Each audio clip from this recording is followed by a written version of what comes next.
Greetings everyone, my name is Etterville, and welcome to the bonus Mega Man Maker stream, moved to Sunday evening because of other commitments from yesterday. On tonight's session, I'll be covering the level pack Mega Man Unknown 14 by Neko Dave. I actually covered a few of the levels in this pack in previous streams, but now I'll cover all the levels in series. This consists of 2 intro stages, 8 regular ARM levels, and 3 Fortress levels. So let's begin with the first intro stage, Mega Man in a Never-Ending Series, 9-play score of 4. And because there aren't that many viewers tonight, I'll pick the level order myself. Hey Minubi, hey Jin. Thanks for joining me tonight.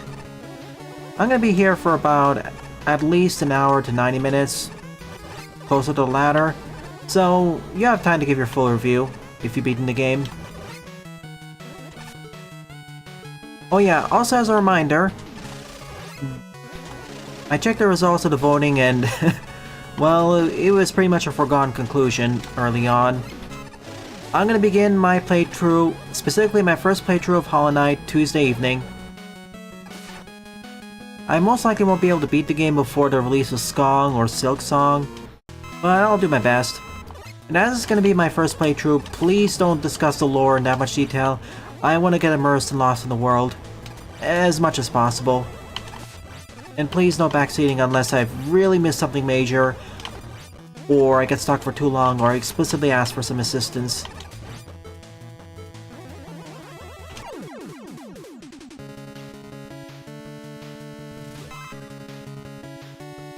I mean, some general hints here and there would be helpful. Like, I know a few things about Hollow Knight. It's not like I'm going completely 100% blind, but it's gonna be like, 95% blind.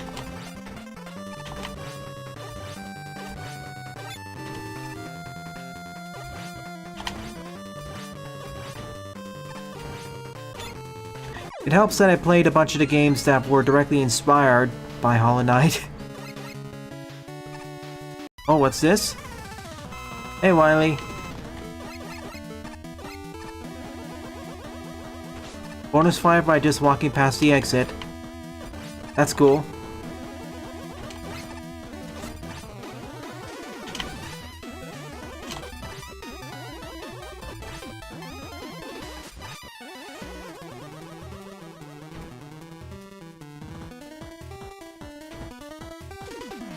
Come on, Wily. Please cooperate. Thank you.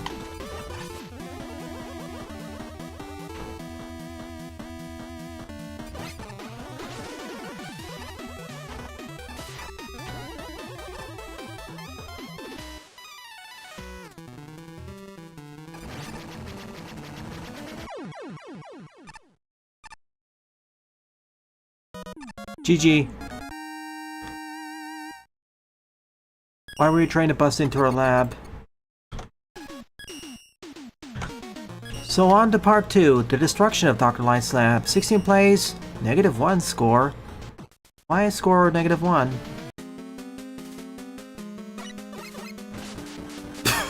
Walked right into the explosion. I more than well... Alright. You may want to block that off then. If you're watching Neko Dave. Oh no. We took extra damage. I know well in advance that Iterra Noctis is one of the most difficult indie Metroidvanias out there.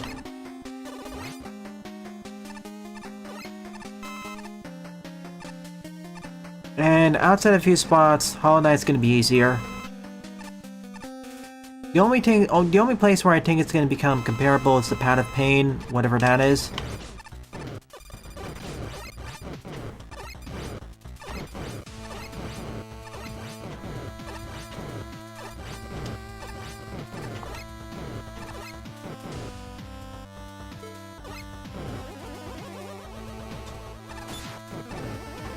Okay.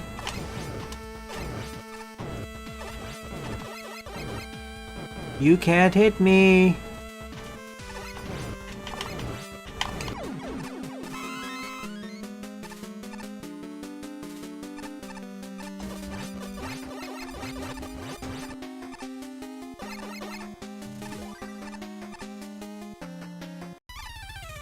It isn't so much the controls I've learned, it's how the controls are relative to the platforming.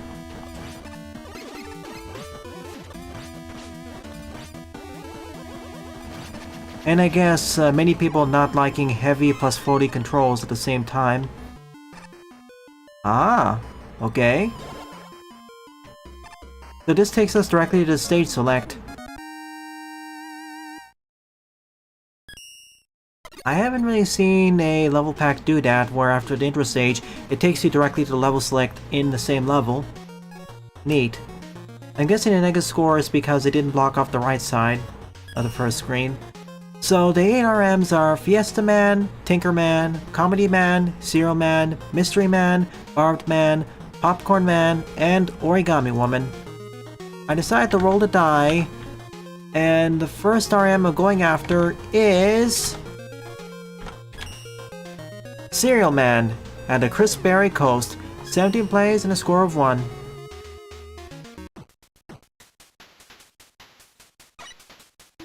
I guess they may have rebalanced the game a bit. And before you ask when I'll play Ape of the Sun, that's not a definite maybe. Like, there are a bunch of other Metroidvanias I want or need to get to first. As well as a whole host of other indie games. Especially as I don't have a key for it. It'd be another thing if I got a key for it, but yeah.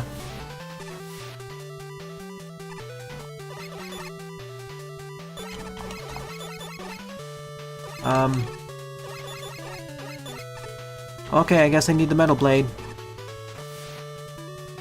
And that's a death pit.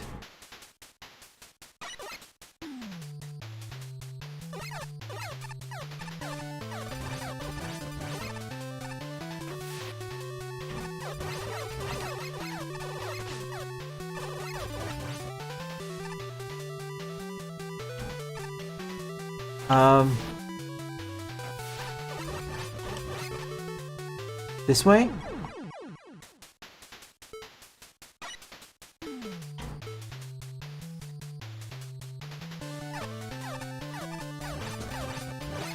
What if I go straight down? Do I die? No?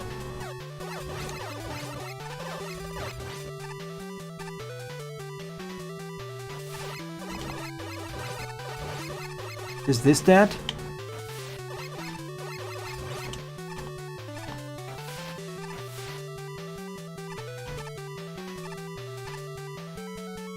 Oh, it's hidden.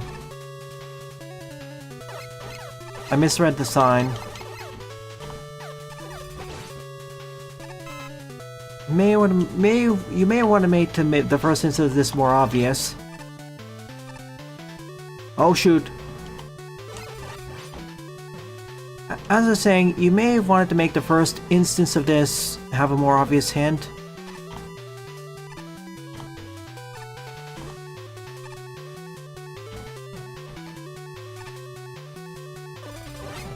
Well.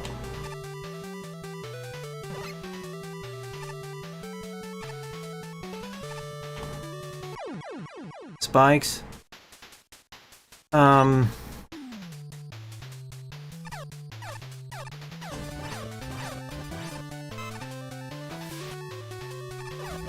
You're basically describing one of the better aspects of... You're basically describing one of the good aspects of the better Metroidvanias, of having multiple ways of tackling the level design depending on what power-ups you have.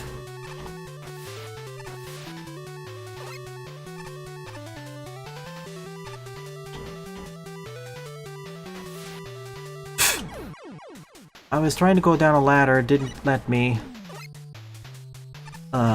I'm starting to see why I got the downvotes here. This is not how I designed this. If I were designing this, this is not how I'd use the waterfalls for obscuring. Not in this way, at least.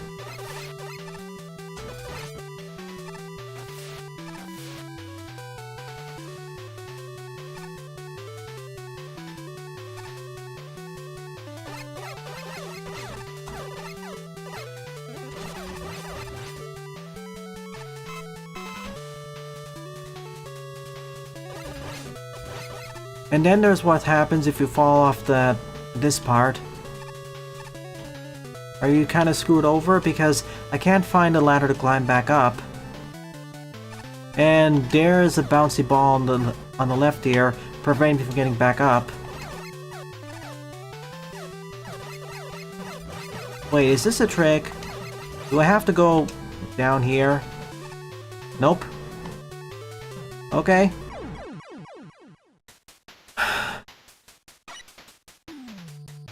Okay, yeah, this stage has some noticeable conveyance issues.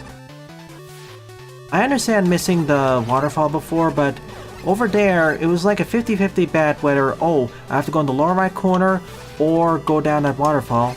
And I picked the waterfall. And apparently that was incorrect.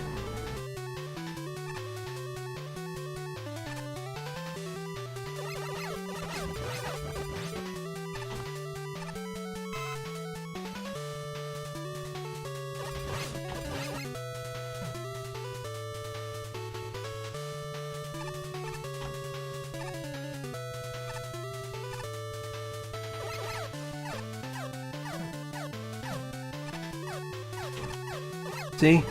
What do I do here?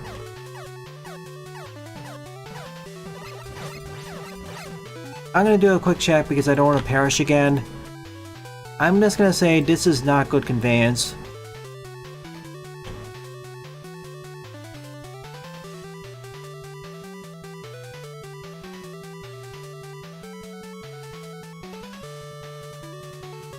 Okay, so in that previous screen, there were some bouncy balls under the second waterfall on the right.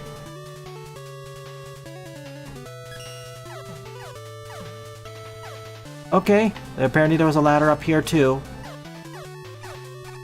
Yeah, I was holding up earlier. Apparently I was not close enough to the ladder. I don't think I like this use of the mechanic. It's just getting more and more confusing.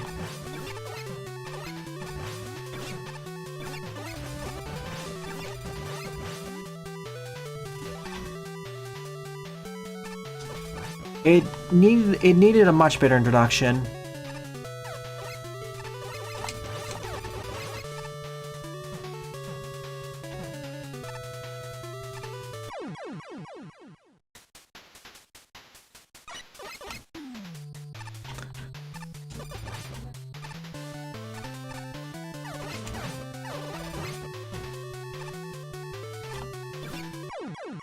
See, until earlier I didn't think, oh, yellow arrow meant when N. I know it's in the previous screen, but it needs to be better established. aka not using the waterfall obscuration.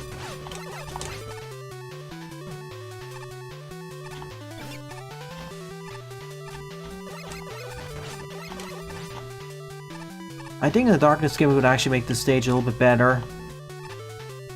Instead of using the waterfall.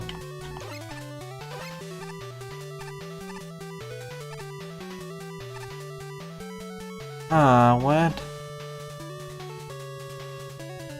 Oh, yeah, I think I know what it was. Yeah, the ball off screen that we saw. Had to memorize where it was.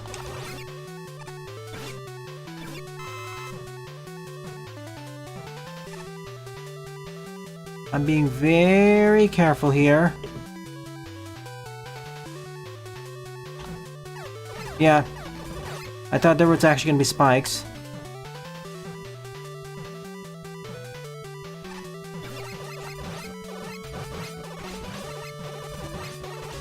Word of advice, do not go through the stage first.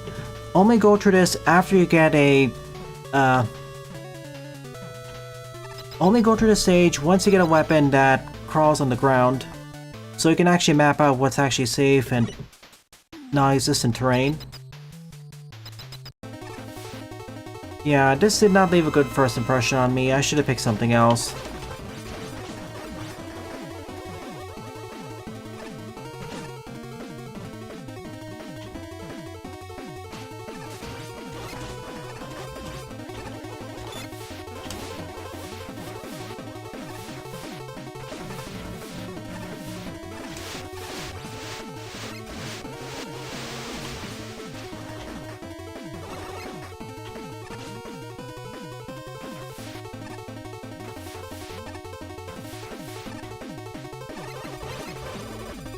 Alright, stay here.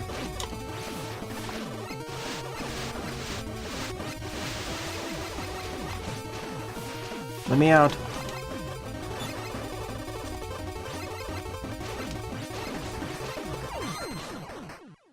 You give me the shield. Okay, let us never speak of the stage again. I know the initial part was me bumbling about, trying to figure out where do I have to go to next, but again, a lot of the issues with the stage are the fact that it doesn't have the proper conveyance or introduction to what's going on. Even the sign with the metal blade gates, that just offers more confusion. I know that means you can break through the walls more easily, but if you open up the stage map in an editor, it becomes a lot more clear what they're trying to convey. But stuff like the 50-50 chance of there being spikes or bouncy balls, yeah, no. This kinda needs a rework. Thumbs down. Alright. Let's roll the die again.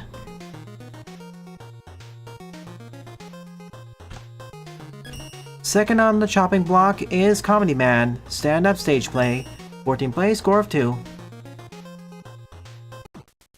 Okay, so Imp isn't so much a Metroidvania either. Not a lot of interconnectivity.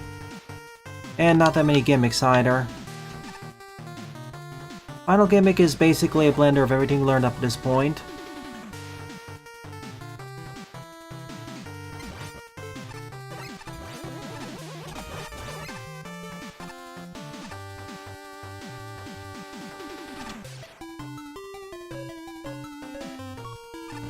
Better introduction to stuff like the walking count bombs, but I'd prefer to be introduced over the electrified floor, not a instant death pit. Remember to introduce gimmicks in controlled environments. And when we say controlled, we usually mean not over instant death. Because you want to give the players at least some time to leverage and understand the mechanics.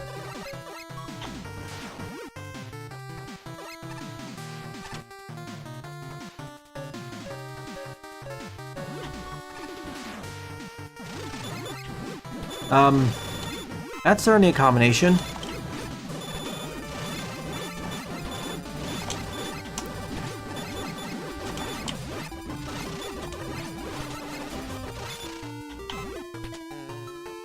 Bosses, you say, are pretty fun.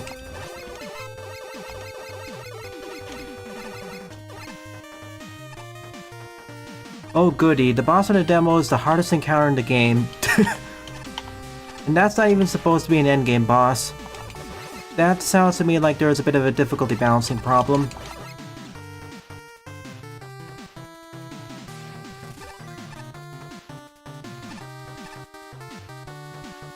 Yikes.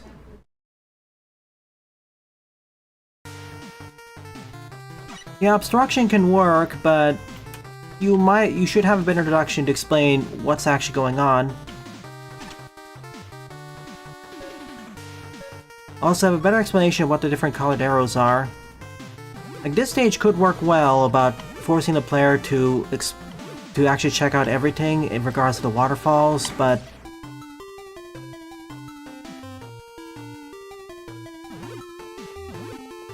yeah.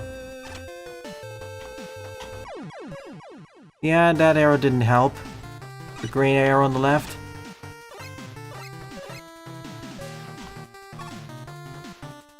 Like, speaking from the perspective of level designer, I understand what the previous stage was going for. It just felt flat because of weird conveyance issues at the start, and then of course there are annoying things like, oh, 50-50 chance of spike or not.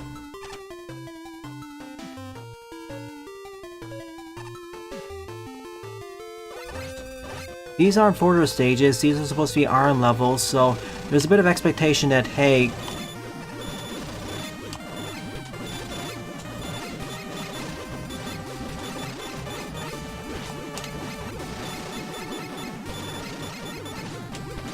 huh?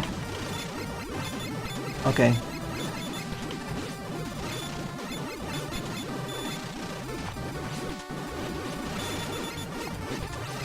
Okay, the shrinks weren't actually blocking.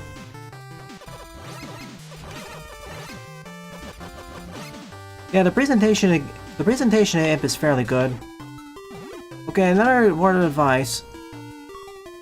For this stage, could you pick a different background, please? Or a different background and foreground tacit combo? This is a bit difficult to see what's going on, especially the spikes. Oh, fast.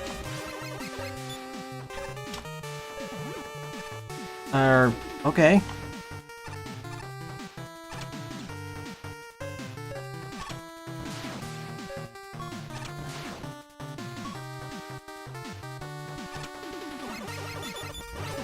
Safety platform was not properly placed there.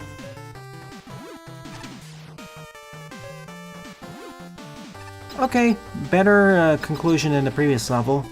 As a matter of fact, this was a way better level, but I would rework the background and foreground combos. It kind of looks ugly and clashing. It's going fairly well, YouTube.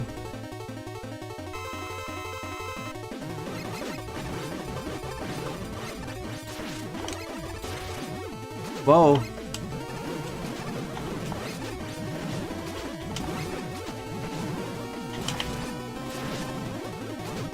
Oh boy.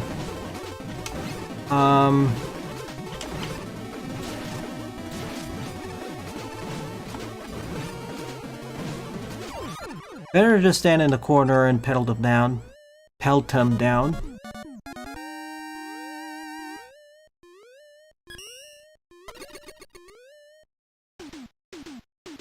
Jump. I have to keep reminding Jump Dash Mega Man W of A that you have to introduce gimmicks differently in ARM stages and in Fortress stages. Pretty much. There's a different level of expectation when you introduce, or in the case of Fortress stages, reintroduce gimmicks. With Fortress levels, you already expect the players to have already encountered it before, so you don't need to have it in such a controlled environment. You can throw them in the deeper. You can throw them into the deeper end. And seeing as Mega Man games aren't really super long, like most classic games can be beaten within 2 hours or so, an hour if you're really good, even half an hour for many in several cases. You don't have to worry about players forgetting about the gimmicks.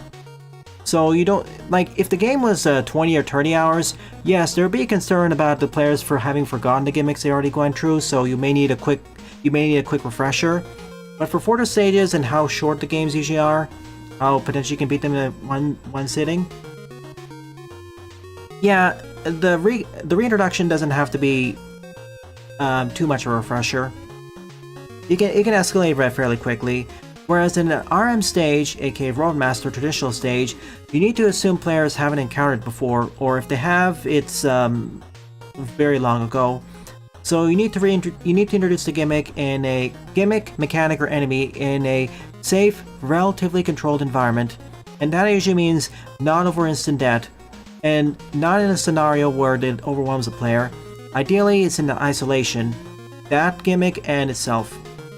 I know the early NES Mega Man games don't really do that, focusing more on anti-pieces and set pieces, but the later you get into the series, and especially with later fan games, we moved on to the system where introduce an isolation, gradually iterate and escalate, introduce new things in isolation, then do the same, combine them together, and then we have the climactic section at the end where everything, or almost everything of the stage comes together.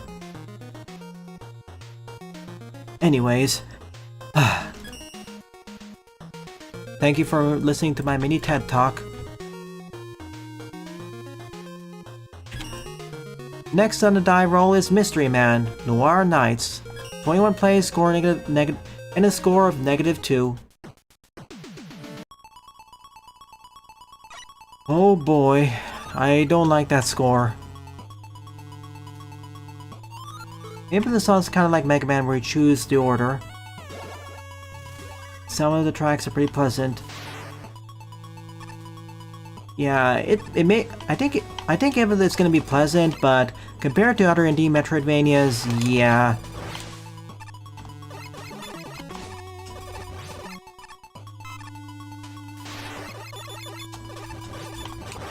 True, Minubi, true. Speaking of obscuration gimmicks,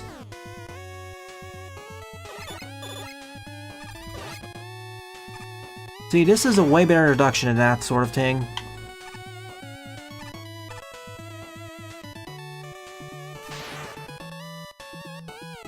Ow. No bonus though. Should at least put some sort of bonus here to clue into the player that, oh, cool. And yeah, I see something up there.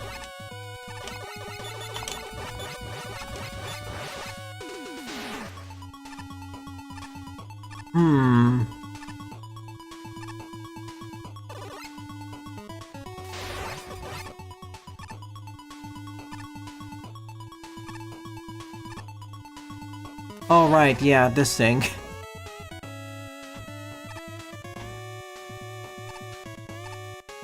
I forgot it still works in this engine.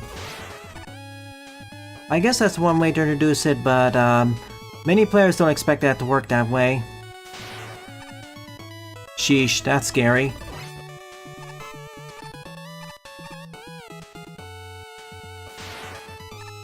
I mean, that's the only way you can proceed, so I'll be nicer, but that's not really what you expect for a Mega Man collision detection. Or how Mega Man's collision detection system to work. Ooh. Stacking the spikes and top solids together like this.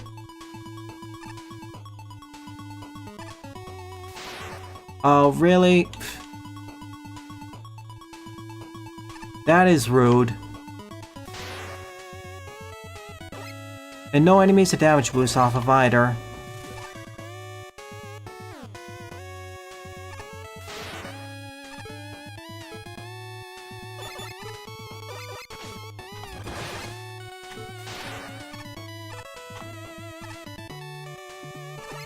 Watch as Invis Spikes got me.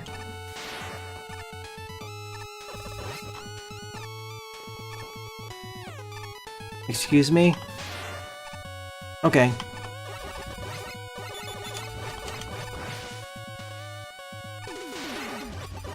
This is a way better attempt at this sort of obscuration gimmick compared to Chris Berry Coast.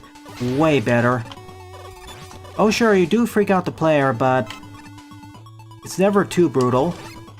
And there is a way better sense of conveyance of introducing what in the world is actually going on.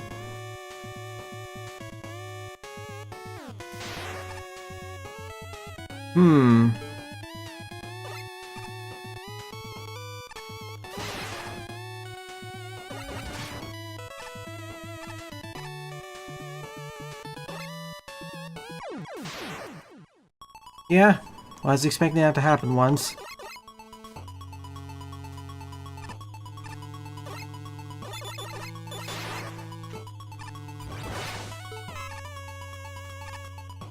So that's basically a troll trap.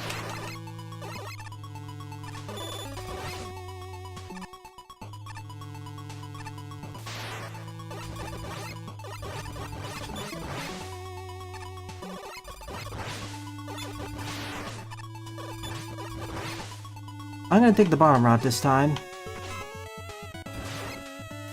Brad, if only, if only. Nope. I'd like to say that you can't tell at all that they're spikes unless you actually go for it. So this is just a troll maneuver.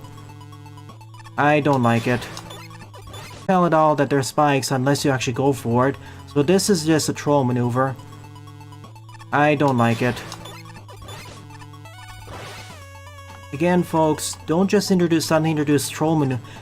Again, folks, don't just suddenly introduce troll traps in the middle of your stage, especially when it's not a troll level. That is just bad. That is fine. If you're gonna have a troll traps like this, commit to your stage being a troll level, or make it have to, or the player has to go really out of their way to actually encounter it. I was saying that this was doing a better job than before, but then this happened.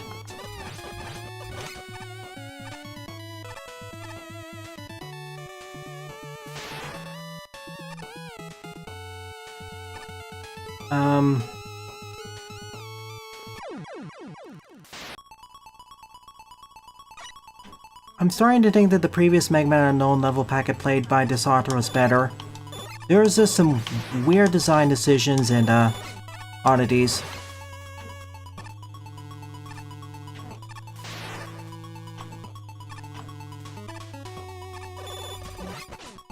And don't tell me that they want to, and if you're watching this, don't tell me you want it to be funny. There are better ways of being funny, like the start of the stage where players seemingly jumped over a pit full of spikes, but in reality it was safe. Now that's okay. It's just making the players think that, oh, it's more dangerous than it actually is. This, though, don't do this.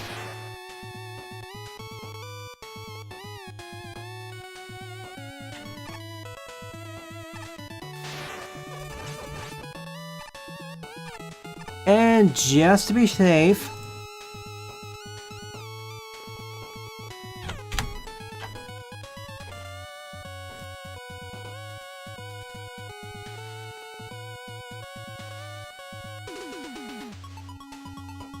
I am gonna take a look-sees because I don't trust this at all. So give me a moment.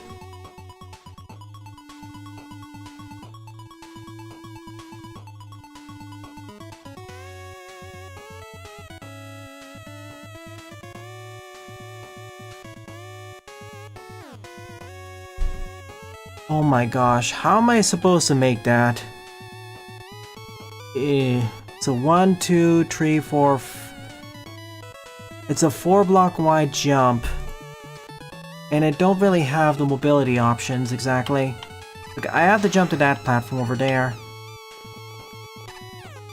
And if I don't make it, I'm screwed.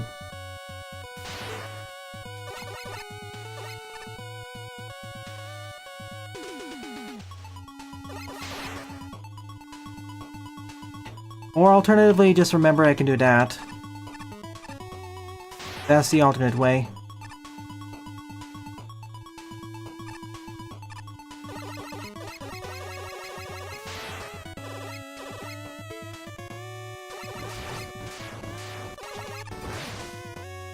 Before I move forwards, let's take a look-sees.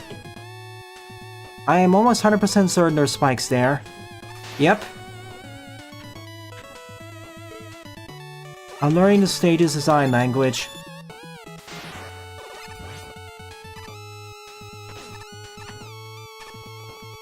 Yeah, I knew there was gonna be spikes there too, so I can't just damage boost through it.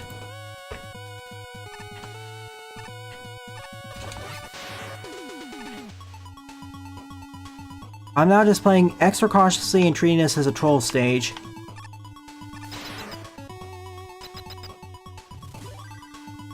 Okay. Let me finish the stage and then I'll give my mouthful on this.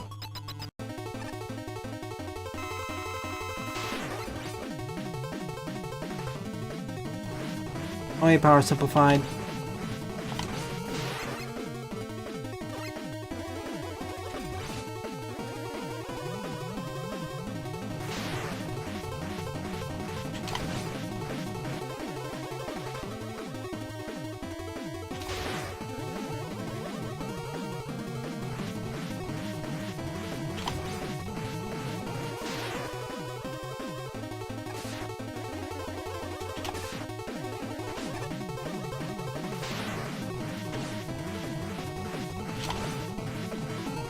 No E-tank.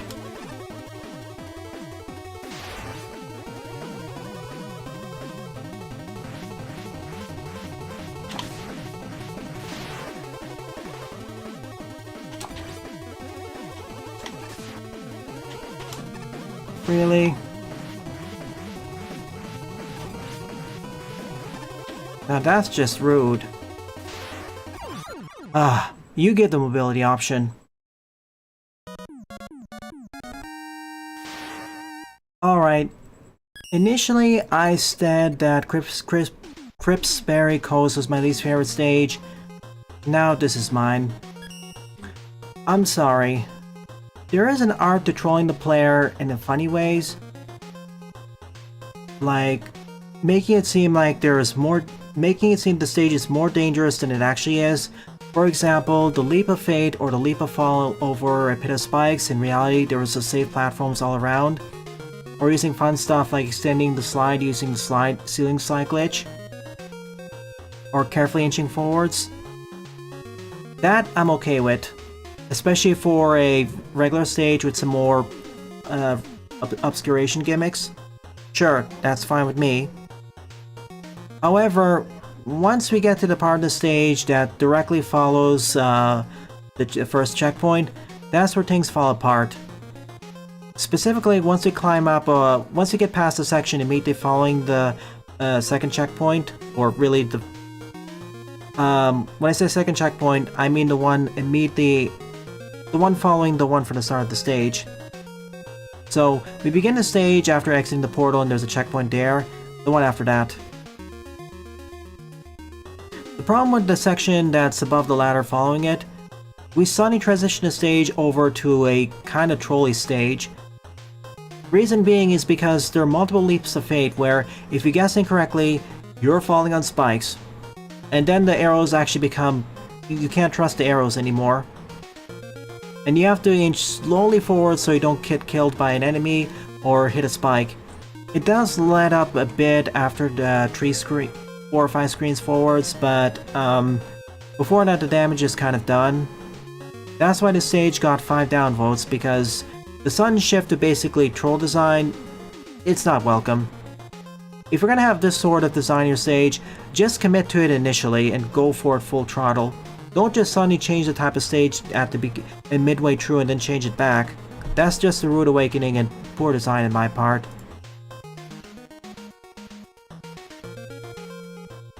It...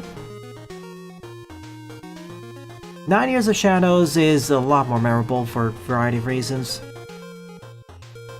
The Dream Kingdom was a lot better because it knew what it wanted to be and fully committed to the bit. That is a troll world, but it made it very clear from the get-go, and the first series of trolls were a lot nicer than the later ones, so we actually had escalation.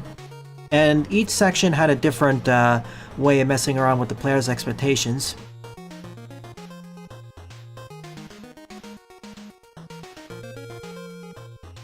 Serial Man was upfront with it, sure. Its problem was that it didn't properly convey and build up what was happening. This one couldn't commit to design properly, and... well, I know we get into more subjective design, but... you shouldn't just suddenly introduce troll mechanics into a stage, right somewhere in the middle, and just drop it like that. There's a reason why troll levels just fully... the best troll levels fully commit to the bit. Otherwise, it's just poor design Hi, Deadly. Jay Butters is asleep. It's the evening stream. I've done quite a few dislikes. It takes something... For me to dislike a stage, it has to do something so significantly off-putting or wrong that I can't help but have to do it. In this case, I don't gel with the design at all. There are stages I dislike, but I understand what they're going for. This one though, I don't think it actually achieved what I was trying to do. Anyways, next on the die roll is Tinkerman Wacky Workshop. 22 plays and a score of 4. I've actually done this level before, but hey, level packs are doing it.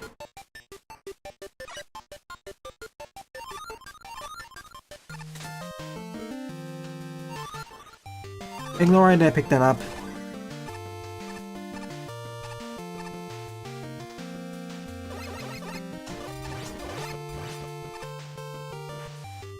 But yeah, Metroidvanias. Good introduction to the Hornet rolls here, and how the bells set them off. And how you have to be careful now with the conveyor belts. I know I would say please introduce the conveyor belts in isolation, but I guess that works because it's simple enough. And there's not really a crush hazard in the same way.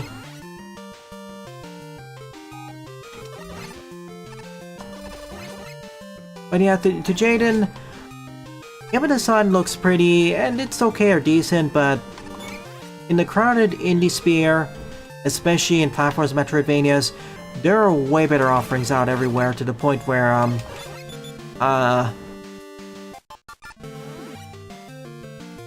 I'd pretty much overlook it unless someone else talked about it. It's a shame, really.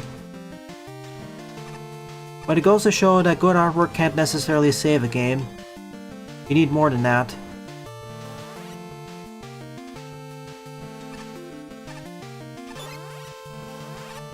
Okay, now I have to be careful and offset it. Oh no, oh no! Oh, pfft. Speaking of someone forgetting to actually include walls on the right side of the screen.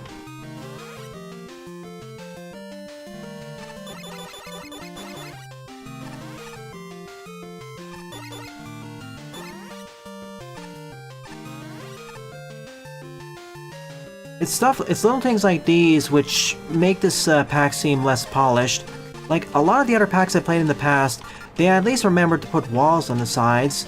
And those are some basic intermediate things you learn about when designing level packs. And seeing as this is their fourth on Mega Man Unknown level pack, it's not a good sign. Like, if you've designed this many level packs, you should at least get the basics done and have all of your levels be properly bounded. Like, this is not a problem just limited to this level. What I'm saying is, you should be better by this point, Dave. You should know better.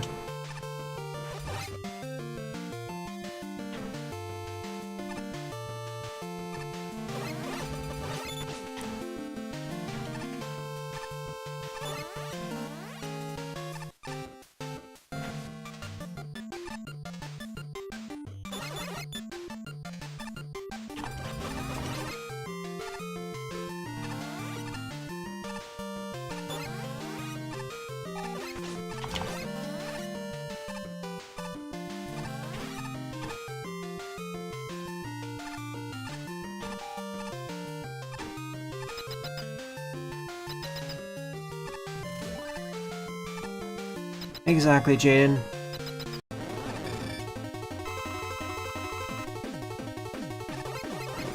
Oh no, we were talking about Imp of the Sun. Cook Serve Forever is good. Cook Serve Forever, I don't know if I call it a good game, but at the very least, it knows what it's trying to do, and succeeds at it. Mostly.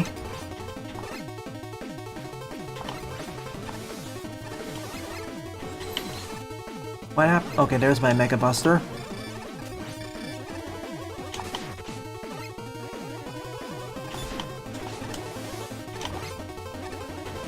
Oh, I struggle so much with this boss fight.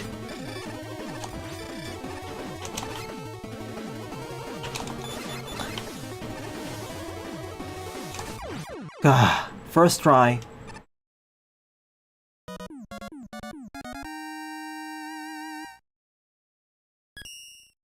Let me clarify. We were having this whole discussion about Imp of the Sun, and it's mediocre to decent design, but great visuals.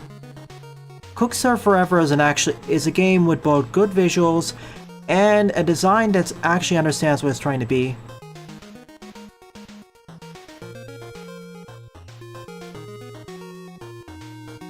Oh my goodness, I don't understand why the connection's dying so much tonight. There seems to be a lot of interference.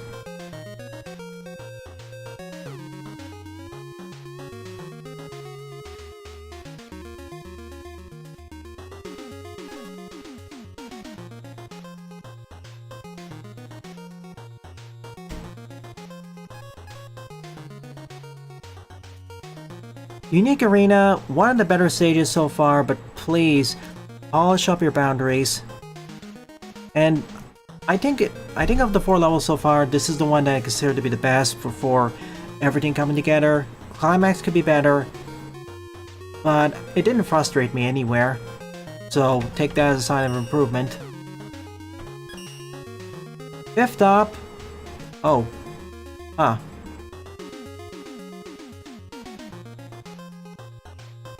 Wait a sec.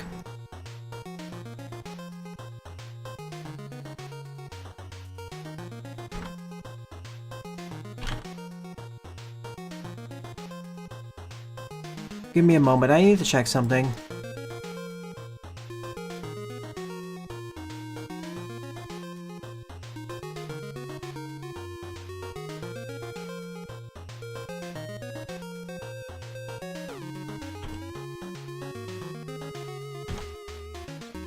I think there may have been a bit of a copying error, so let me fix that.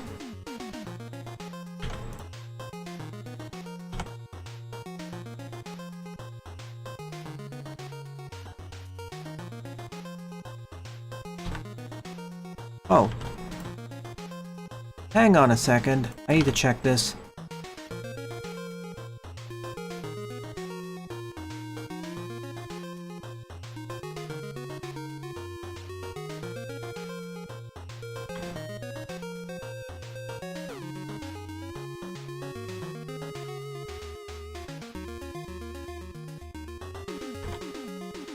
Okay, I see the problem.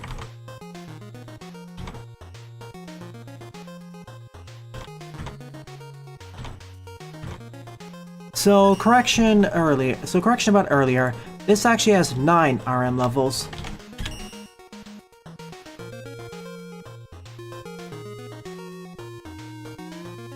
So the next RM on the chopping block is Fiesta Man at the Taco Tower, 22 play score of 4.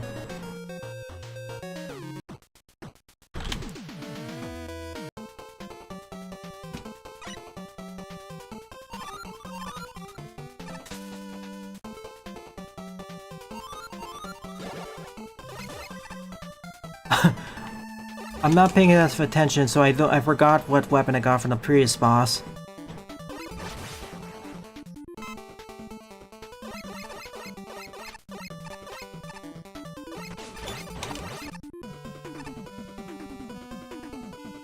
All the characters in that game have a lot of life to them.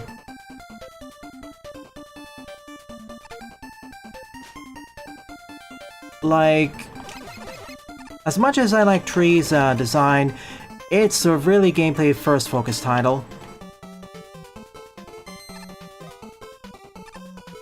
Meanwhile, Nori, Bree, Keat, Chef Rhubarb,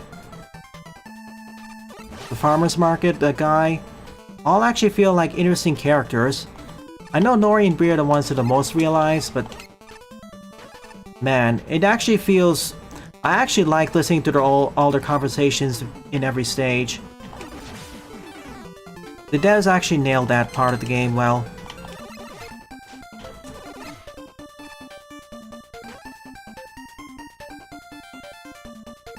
Oh, happy birthday to Fire Sawdust!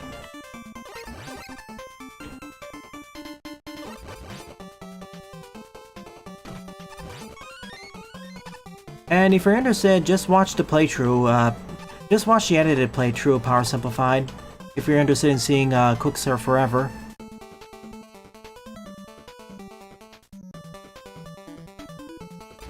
Which bot design do you like the most, Jaden?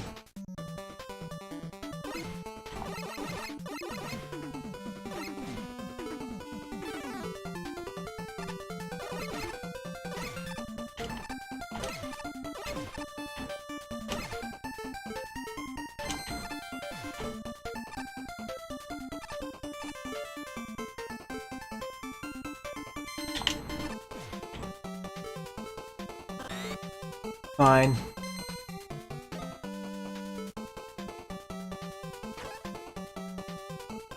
Balloon.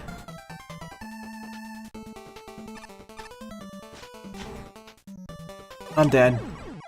I completely missed the green balloon, and of course the checkpoint is right after. That's it. Metal Blade time.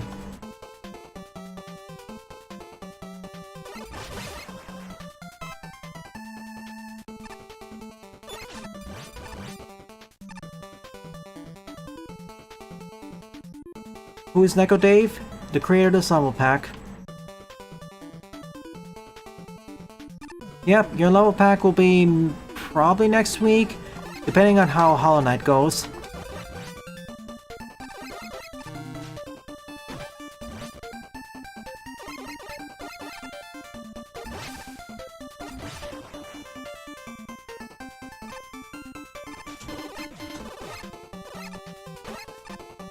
Can you... I'm starting to post the edited versions of the playthrough, Jaden. Could you try finding them in one of those videos and then just link me the timestamp?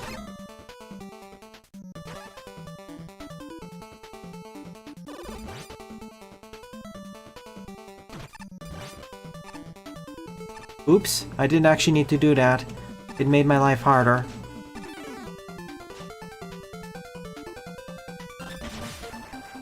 That's one other thing I like about the game. The bot designs are a lot more creative compared to anything 1-3 did.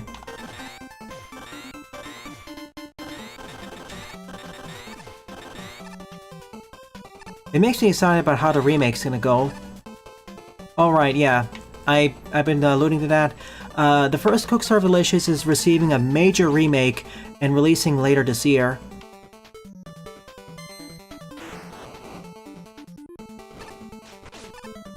Oh, cool. The moment you try shooting, that happens.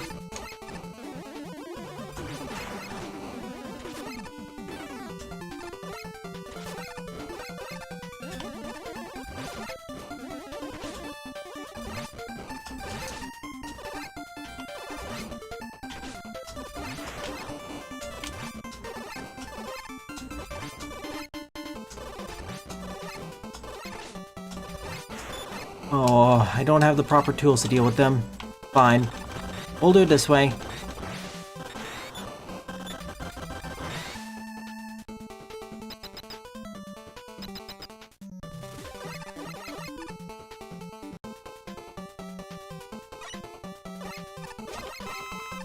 A tiara? I think I know which one you're referring to, but I'll check later. Oh, this isn't the painful stage. I already went through some of the more painful ones due to,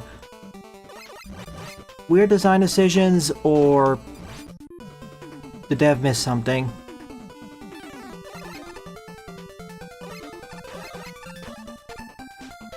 Oh shoot. That was a trick.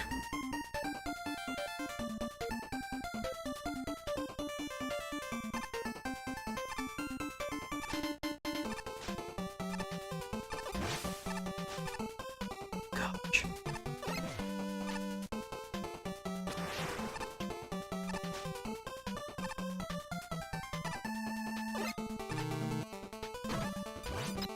I should not have shot those targets.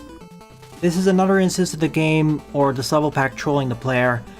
Not as annoyingly as it wasn't so annoying compared to the last instances because the player could recover from them, and it's not just, haha, you're falling into spikes now.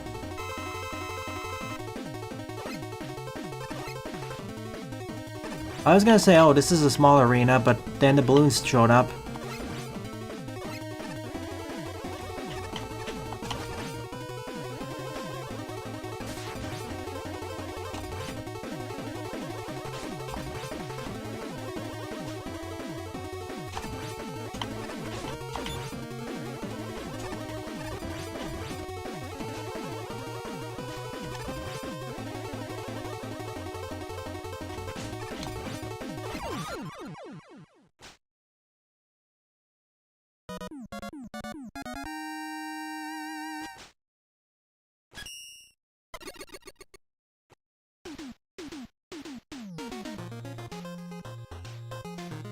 I wouldn't go as far to say that Power. Dave's favorite Mega Man game isn't 2. It actually focuses more on gimmick usage, for example. One of the better levels as well, but it's kind of half-baked.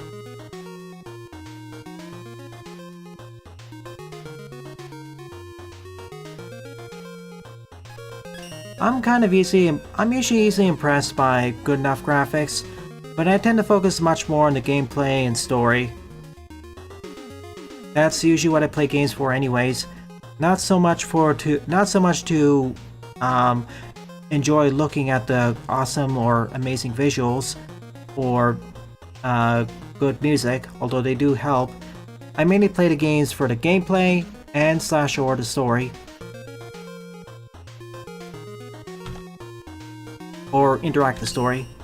Next up, Repeat Man at the Looping Tower, or Looping Lair. 15 plays, score 4.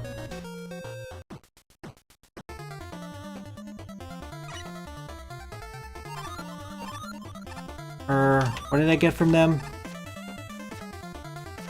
At this point, I'm getting so disinterested from this level pack, I really want to just discuss other things. I'm sorry, but my opinion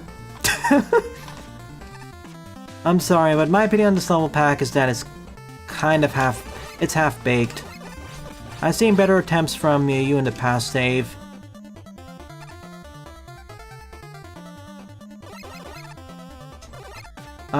Thanks for showing up for a moment, Power.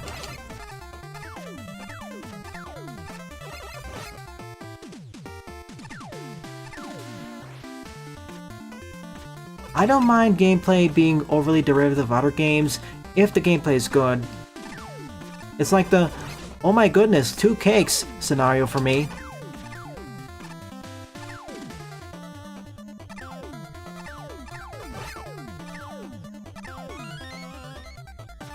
Now, if the gameplay is bland, sure, that's another story.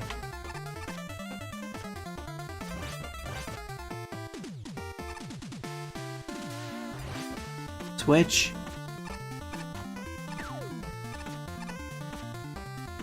Welcome back to this area. Now it's harder.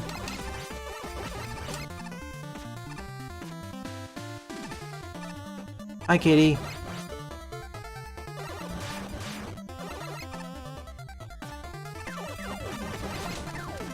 Hi, kitty.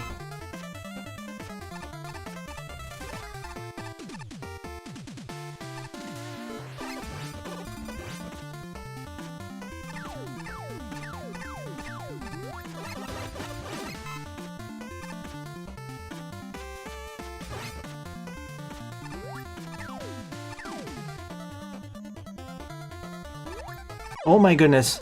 I was thinking that I would go forwards more, but no.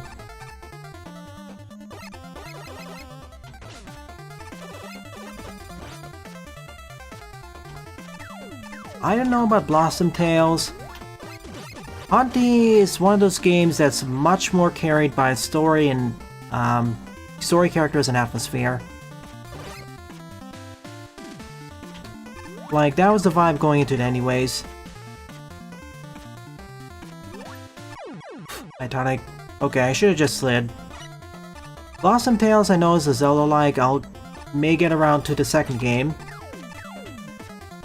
I think the second game is a lot better than the first, so we'll see. Like, I know from recommendations, people say, just skip the first game, go to the second one.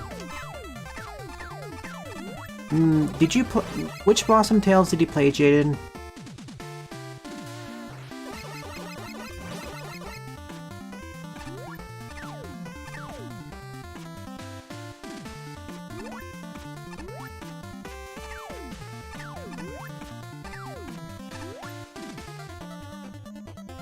RZ is in a weird situation where, I know exactly what it's going for. Its gameplay is a lot more refined than what it's based off of, but I feel for that game, the main deciding factor whether you like the game or not is dependent on how much you like the story, characters, and cutscenes.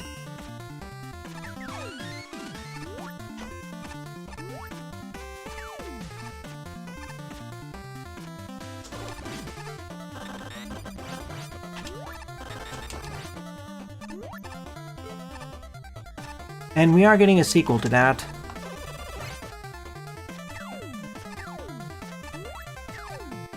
What?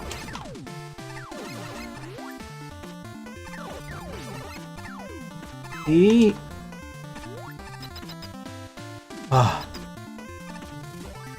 This is better design than what it wants to be, but yeesh. Oh, what game? I was asking you, Jaden, which did you play Blossom Tales 1 or 2? Let me just type it in, you missed it. There are 2 questions.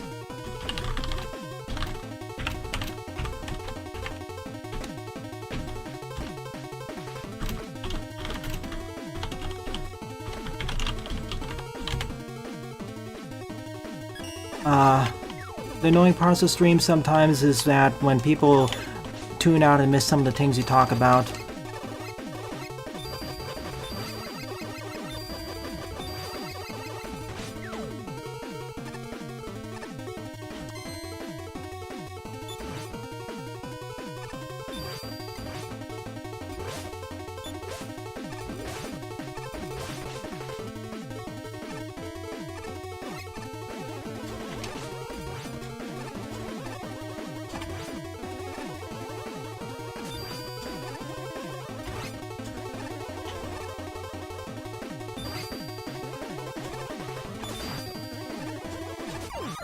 Goodbye. Yeah, people say you should just skip with the first Blossom Tales and go directly into 2. Yeah, I can see why the Me in the Past gave this an upvote, because of the level so far, it's one of the better ones. It's one of the better realized ones, but it hews being more on the basic side. I think this is trying to be closer to the NES games in terms of length and complexity, and sometimes it works. And as I was saying, RZ, as based by the ending, outro, cutscene, there is eventually going to be a sequel.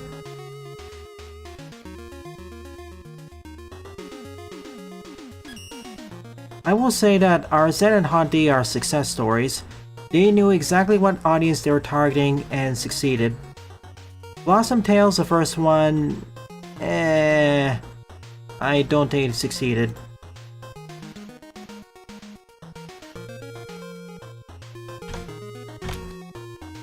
Next on the slashing block is Popcorn Man at the Cornfield Carnival. 9th place, score -1.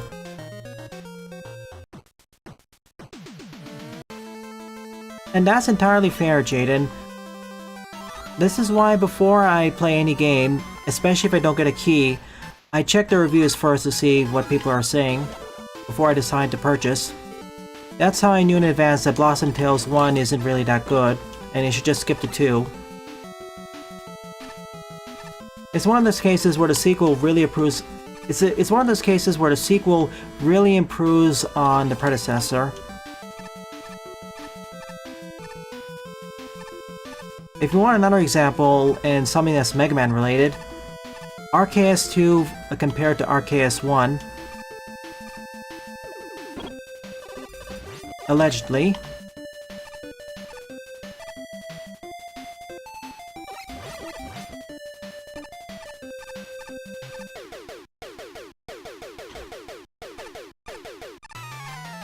I'm not blaming you, Jaden. It's more of the devs' folly for not making a better first game. But I'll say this, before purchasing games in the future, always check out the reviews and general consensus to see what they do right, what they do wrong, and what's in the middle.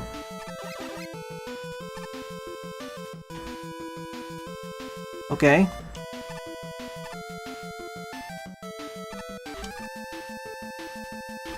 Oh my goodness.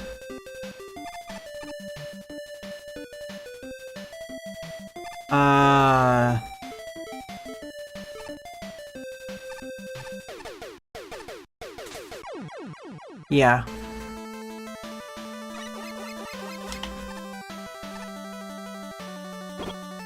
With our Z, see, I keep pointing out our Z because they knew exactly what target audience they wanted to do, so even if they don't win any awards or are exactly considered to be like super good or game-changing, they accomplished what they were trying to set out to do, so I'll count that as a win. Not every game has to stand its test of time. Not every game has to be revolutionary or super polished or quote-unquote good, whatever. It can also just be an elongated series of jokes, too.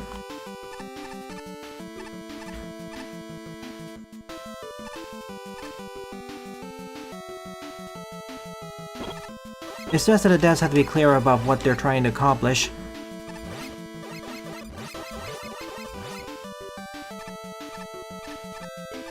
You know, I could...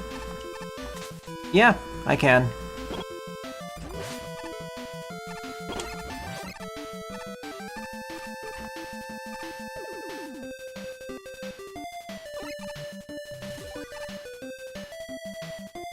That... Oh.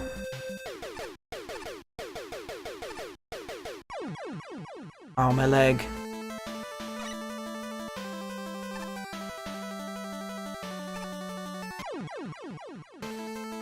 In those situations, I'd advise waiting in the future to see how the devs patch things out. There have been several occasions where a game during release was not received well, and then they released several game updates and balancing patches which made it a lot better. What I would do is, if you're still interested in the game, move them to the back end of your wishlist and wait and see what happens. If after a year or two the game still hasn't improved, fully remove them from your wishlist. If I just jumped out, it'd be a lot easier.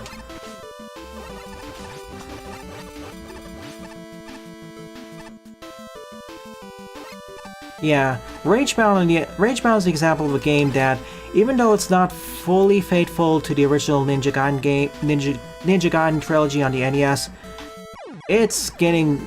people love it.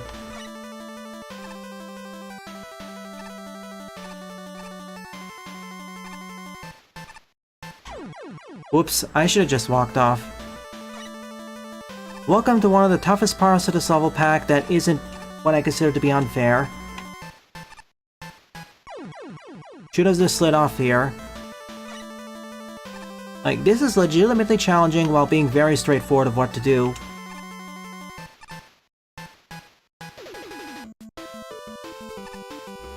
I like it.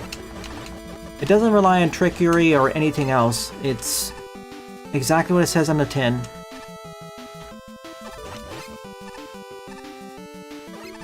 Now, back here after 5 deaths. Oh my, okay. Yeah, Cyberpunk 2027, and especially No Man's Sky. No Man's Sky is the exception that proves the rule. It made such a turnaround from the initial release, not fulfilling, barely fulfilling any of the large promises the devs made. And then compared to now, compared to today, they've managed to fulfill most of them. What a turnaround, Hello Games. Bravo. This should have never happened in the first place, but they've redeemed themselves. Alright, I need to do this way.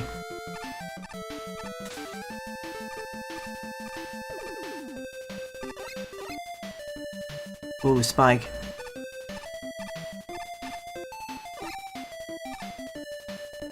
I was half expecting there to be a gachapon waiting to catch me. trickier level, but it has one of my favorite sections, so make up for that.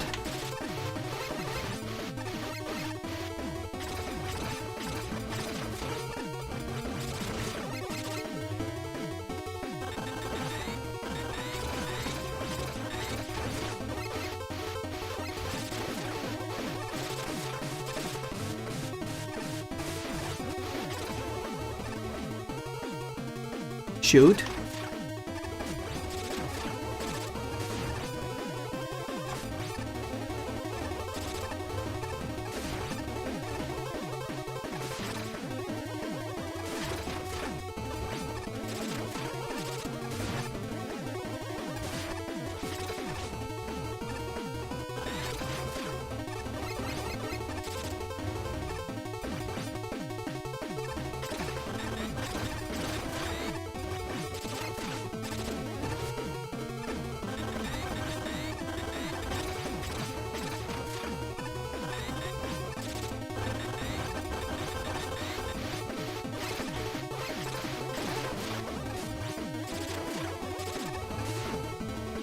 Come on, sheepy.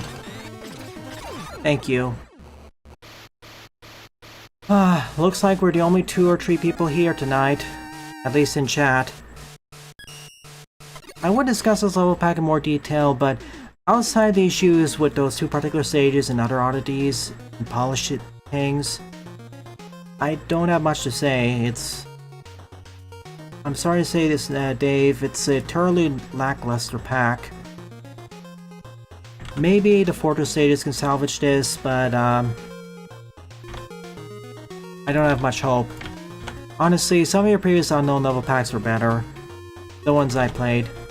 This feels like a hit and a miss, and mostly a miss with some few hits. 10th up is Origami Woman, Printed Planes. 12 plays, score of 1. I've actually seen some commentary about that. Jaden.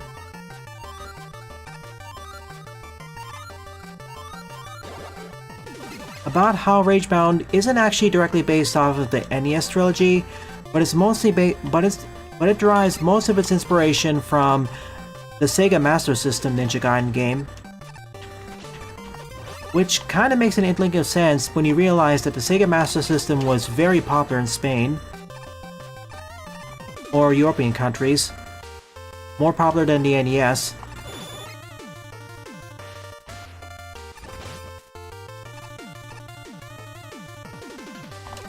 And when I say Sega Master System, I'm also counting its console equivalent.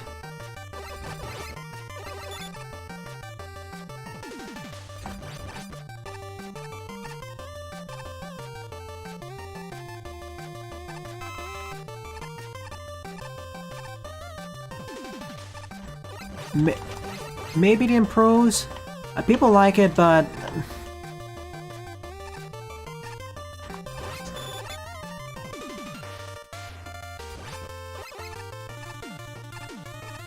yeah, and the team is from Spain.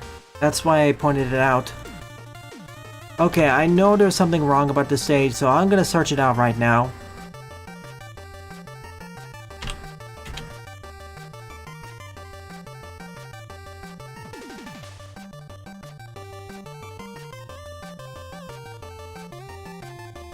There's an exit here.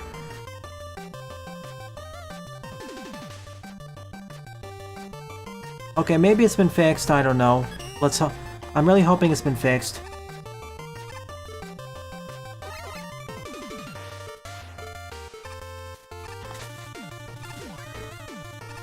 How do you make it here? I don't know.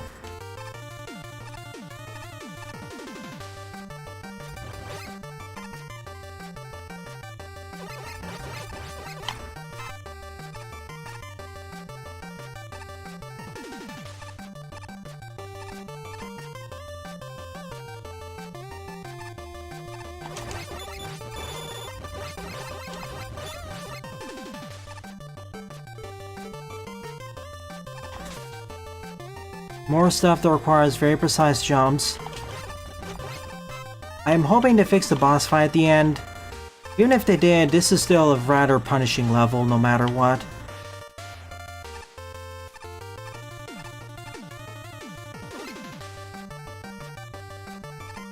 Especially with those 2 jumps, for example. I got the bombs, so let's use the bombs.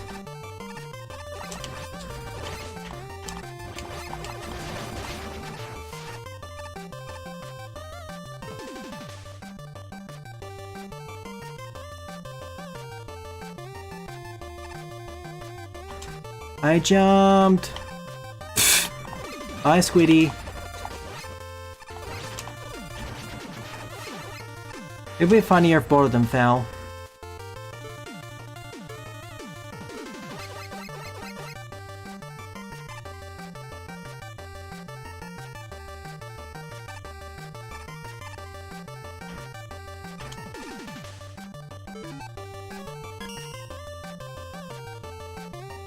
Oh my gosh.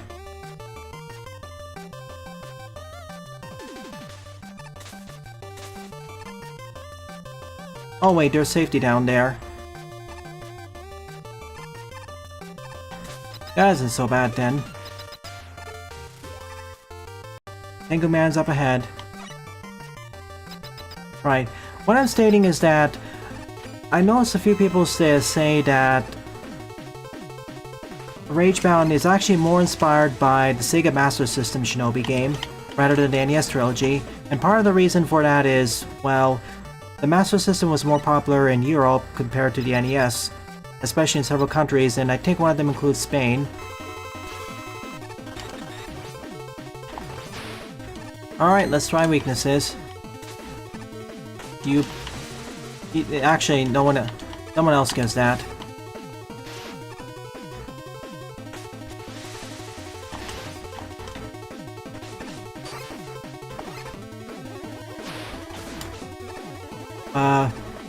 Come down.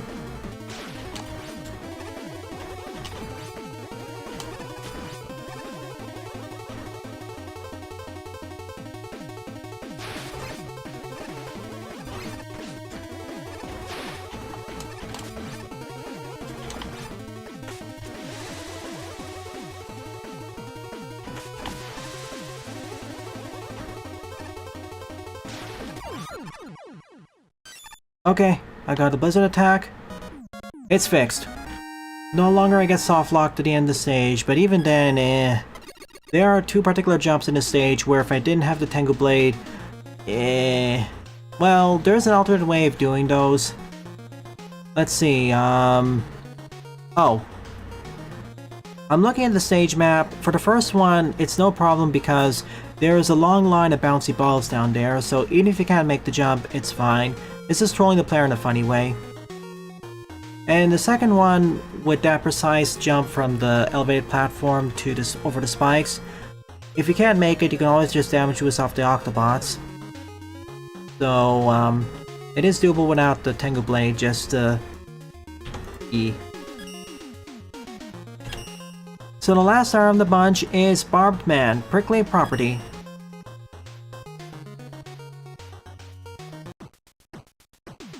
Oh, outer space. I don't blame you. The outer place area of the game is quite demanding on PCs. And the platforming gets harder and harder. At least you haven't but that isn't even the hardest part of the game, I dare say. Nor is it the most frustrating.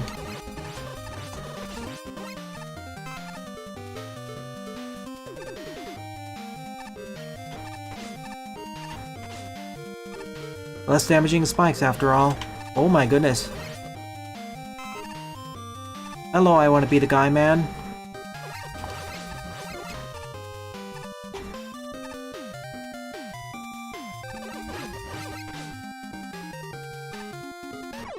Should have held right.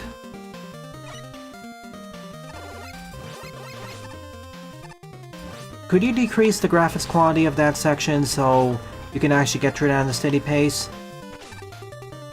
Or did you or have you already set it to minimum?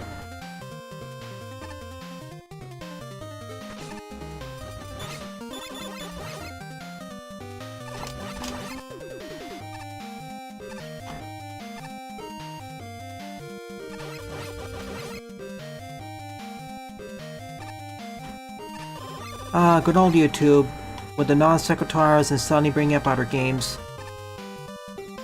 Mega Man 4, The Revenge of Spikes. Spiky situation, the real...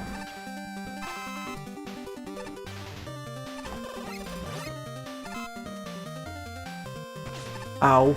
And when ceilings collapse.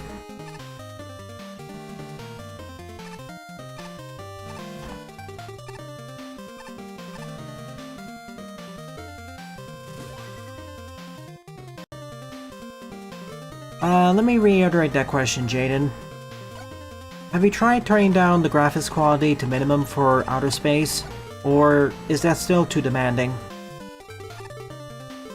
Well, I have a section over there with the weapon pickup. Is this supposed to be kind of a secret?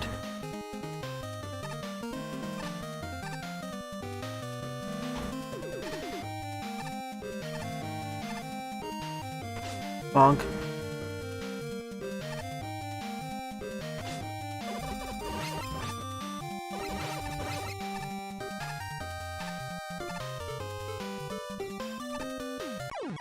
Oh my gosh, really? That is a kind of a-hole-ish design, especially because it's a literal difficulty spike. I know it's a little thing, but these little imperfections add up over time. And goes to show that this pack really needs some more polishing up. There's some weird aspects of the design where it feels like the designer wanted to be a bit more trolly or be a bit quote-unquote funny, or other times when I wanted to insert some extra challenge, but it feels incongruous.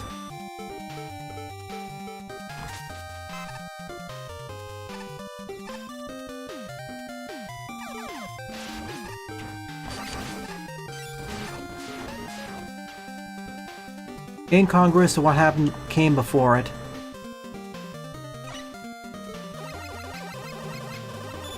You have the low settings. Ah, darn.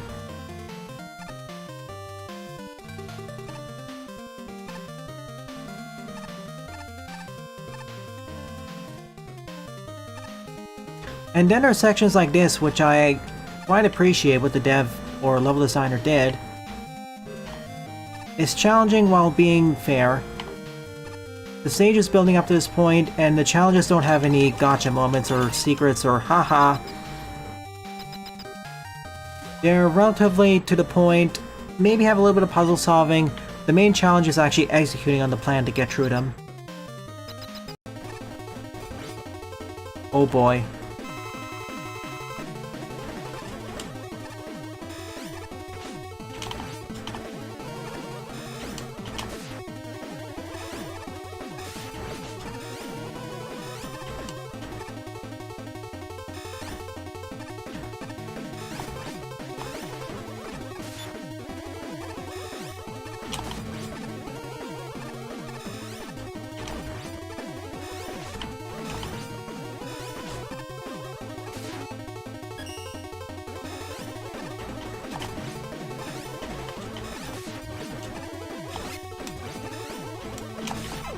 I'm surprised they survived it. What else to discuss? Future plans for series? I understand the negative score. I'm not gonna give it a downvote, but I would rework that one spike jump over there. The best way to get past this is to just damage boost, otherwise it's a rather precise jump that most players at this difficulty of the target skill level the rest of the stage asks for wouldn't be able to do. It's not every bad lesson, Jaden, and that's what's baffling, because at least half the stages feature some interesting challenges that I appreciate and we have seen from better level packs, but then there's the other parts, but then there's the other half which is lackluster and underdeveloped. And then there's the 5 or 10% which is just... And then there's the 2.5 to 5% which is just troll design that outside of a troll level. And randomly placed in ways that... Maybe it's not funny and they want to insert more challenge, but it doesn't really work out. Anyways, On to the pre-fortress stage, Decimate Man, Roman Ruins, 18 plays, score negative, and a score of -3. Oh boy. Well, I did get an E-Tank earlier. Whenever I see a negative score like this, I get concerned. Cool, Orange Ruins. And all the enemies are orange too. Nice touch. It'd be one thing if the entire level pack was every bad decision, but it isn't. And we've seen Dave do a bit better before. This just feels like an experimental pack that... It feels like this pack tries to experiment and doesn't... It tries to experiment and doesn't hit the mark. And even for the things where it doesn't experiment, it tries to be more rote, it also doesn't hit the mark either. I'm repeating myself here, but I can't really say more about this pack other than the things I've already talked about.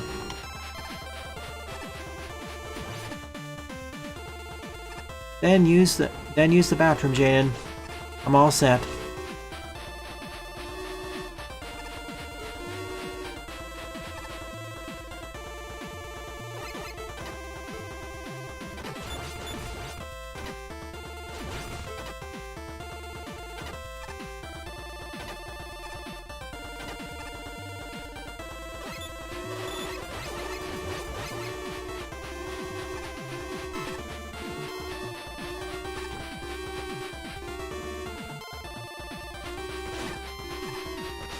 Ow. I'm dead!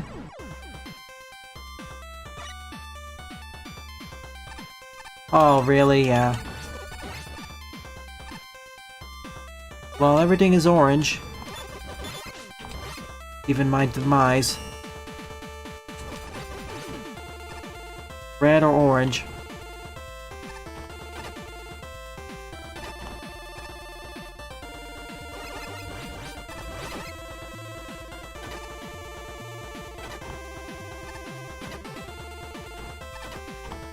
Oh yeah, about the Cook Serve Forever bot design, please DM me the details. I'll try seeking them out tomorrow. I'm getting a bit tired and I prefer to have more energy for that. I will say this, I do appreciate Forever and I am gonna beat the game. It's actually reasonable for me to do so, and I'm reaching the end game anyways.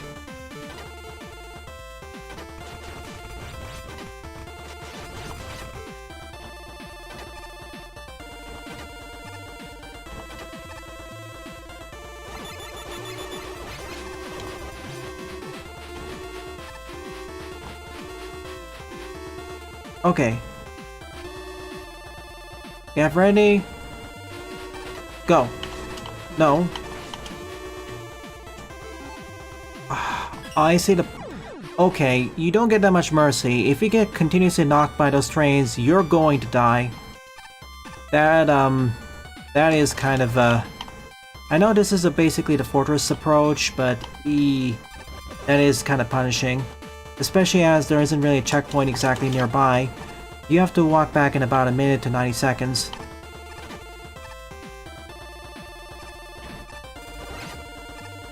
And it's not, you can't exactly speedrun as much because of the techions and the placements of everything. It's not really the same way as a speedrunnable level.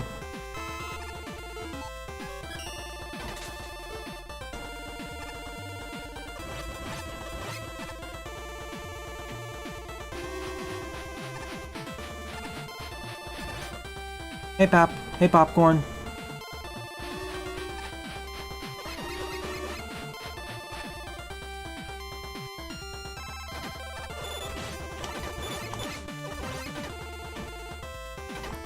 I'm on the tail end of this level pack.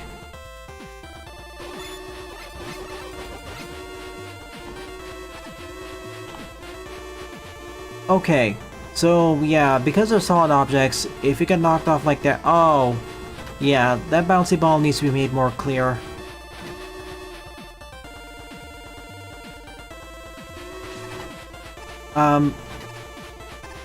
What?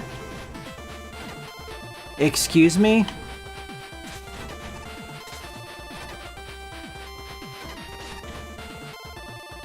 Okay. What is it blocked off?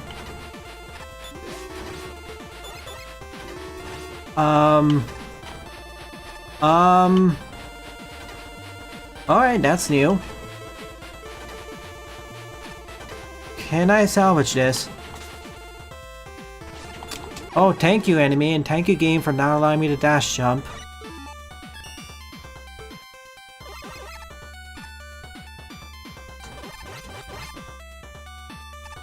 Again, Jaden, if you need to use the restroom, just go.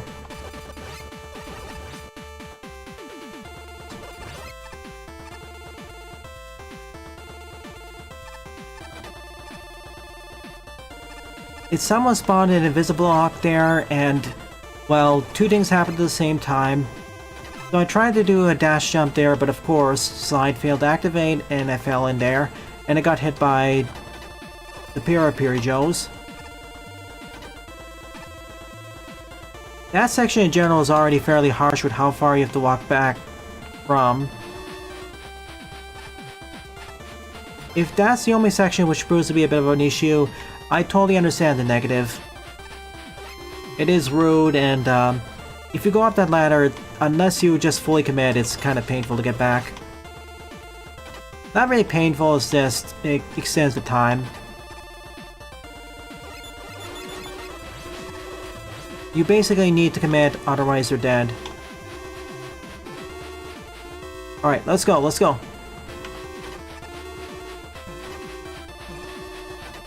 See, it's not actually that hard. It just took me 5 minutes because first time I couldn't see what was happening because I got ambushed so far. Second time I was trying to pay attention to the train. Number 3, well, Invisiblock. And number 4, I'm back here. This is one of those situations where I'd use a different color for that ball. Like, why did you make it red well, I understand why, because the orange balls have less force compared to the red ones, but you should try making it stand out more. Please.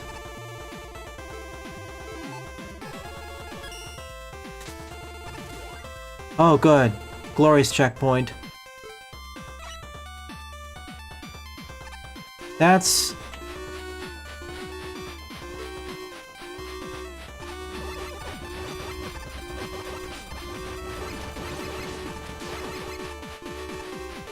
I appreciate the choo-choos, but, Oh, sure. Just have a section that just bypasses it. Cool. Go to spikes.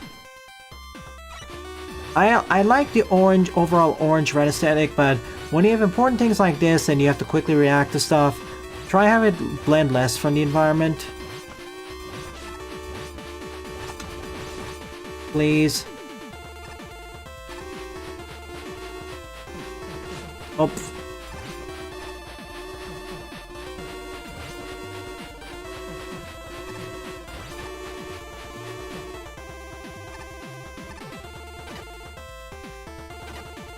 Because it is iterating on this mechanic of jumping off the trains and using them as platforms.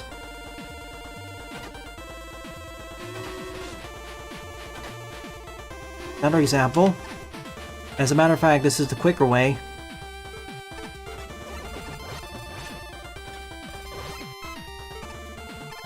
Ah, at last, boss fight. It's frustrating in a different way because it's not really trolly, it's this case of this one screen being rather punishing, which I wouldn't mind so much if the checkpoint was closer by, but 90 seconds away. Dark man. You know what, weakness.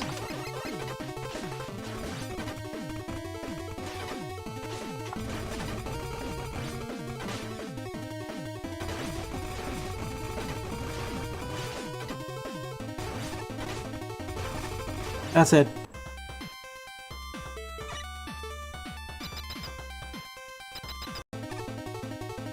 I just hope Neko D4v3 is watching this in the future, otherwise we'll just summarize what's happening.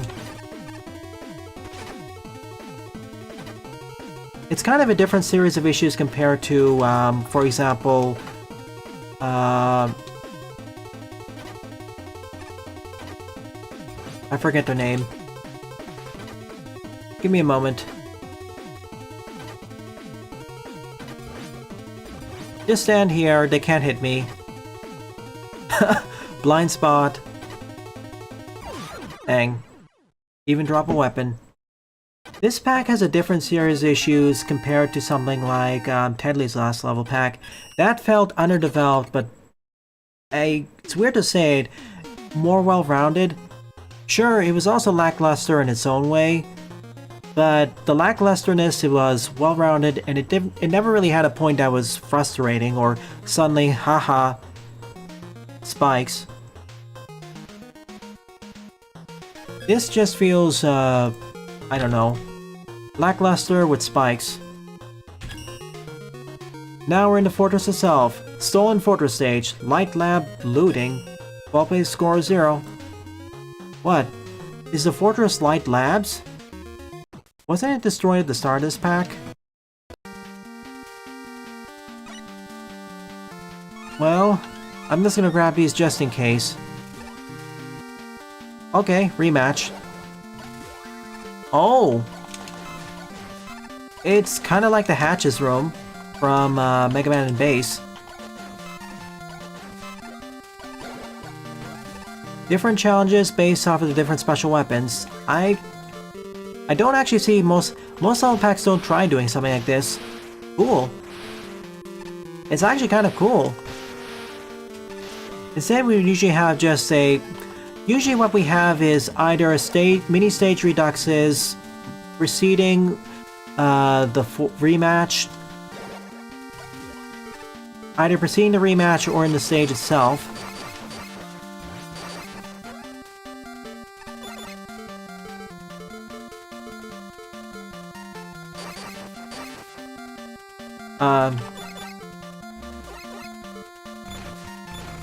Okay, that's weird. Either preceding the stage in the stage itself, or right before the boss rematch if you go into teleporter. Oh, okay.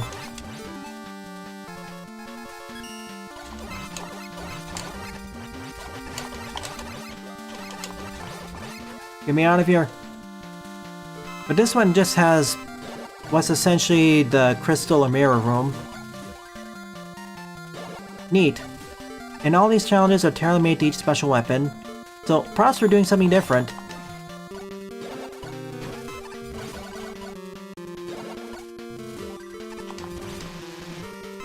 I didn't even get that much time to use the spread drill, if we use it considering the level pack, but sure, thanks. That's exactly what I'm talking about, YouTube.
That's neat. Just one more.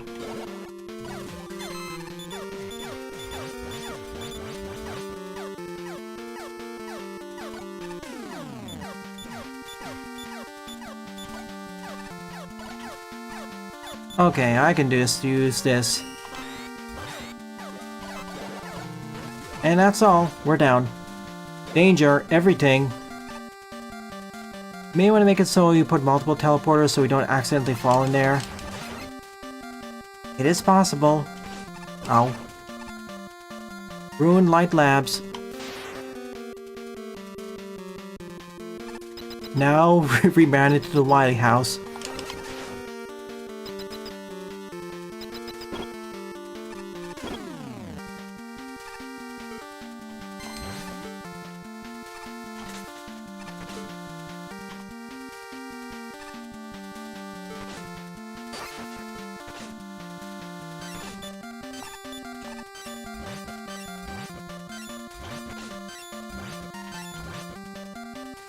Not a good angle, should have just let him fall.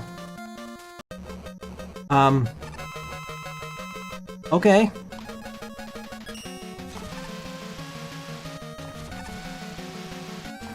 This seems like the way to go.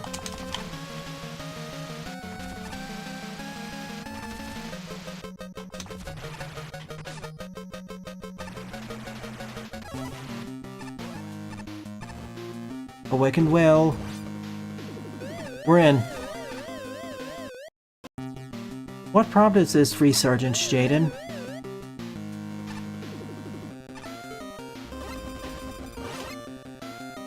I was hoping I'd be done with this pack in about 90 minutes, but guess not. But we're getting close.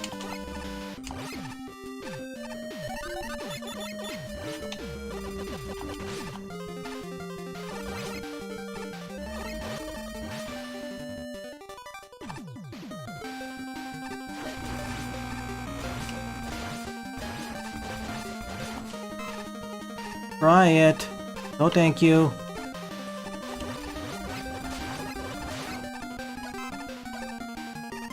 As fun as it would be to get an E-Tank, no, I'm happy. Is this the rematches or just, typical?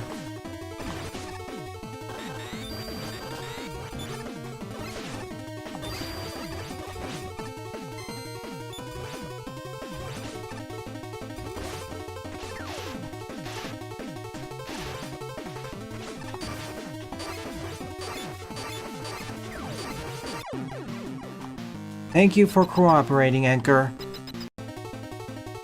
Now it's tops.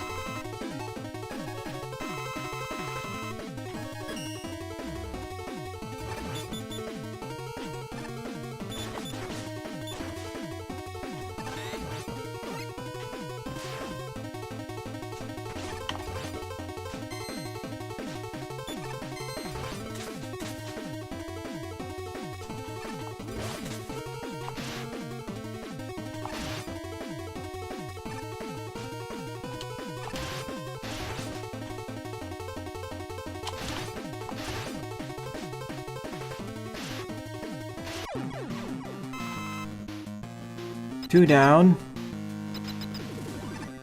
This is where you get the rematches, I see.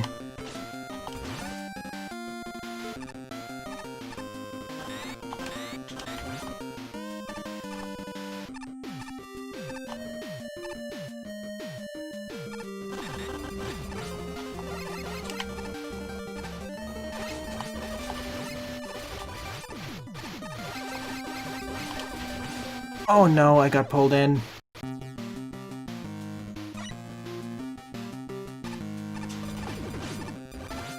What caused this resurgence in speedrunning in the Gestalt Discord server? That's what I'm curious about.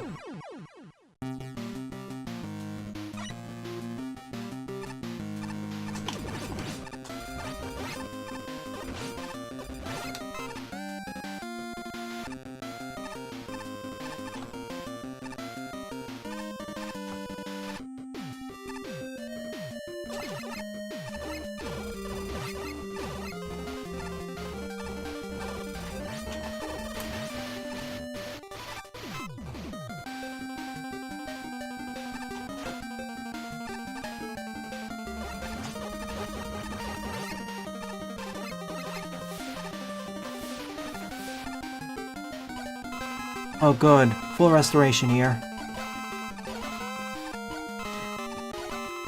I'm asking you, Jaden, if you know what caused this resurgence of activity. Like, was it one or two or a bunch of speedrunners or a growth of new players coming and saying, hey, this looks cool?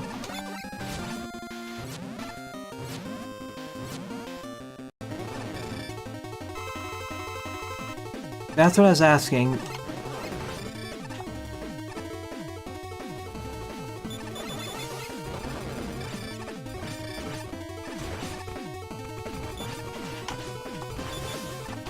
It's always in a set of two.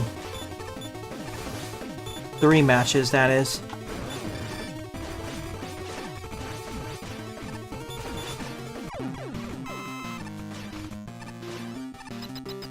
Who's next?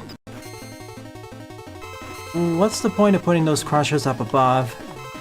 I'm guessing it's just to spook us.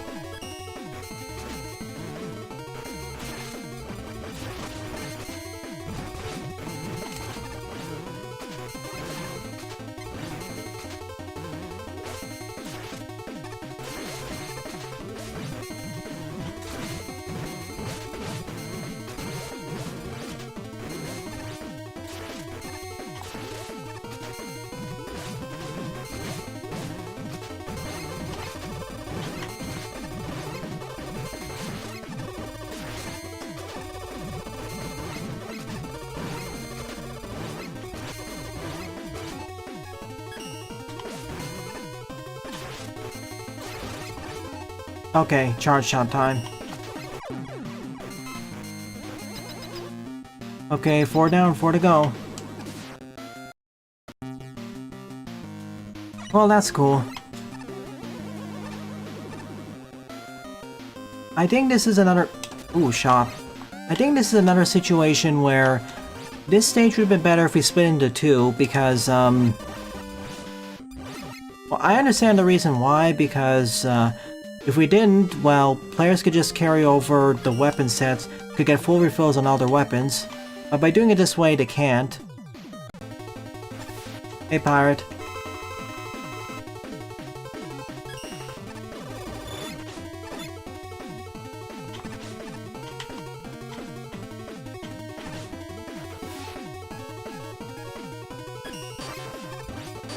It's not the plug ball? But still, this is kind of getting an elongated, and players with the weaker computers are going to have some lag issues. Again, something to know, something you should know after making all these level packs. At least these aren't too furnished with decorations or gimmicks, so it's not as bad, but still.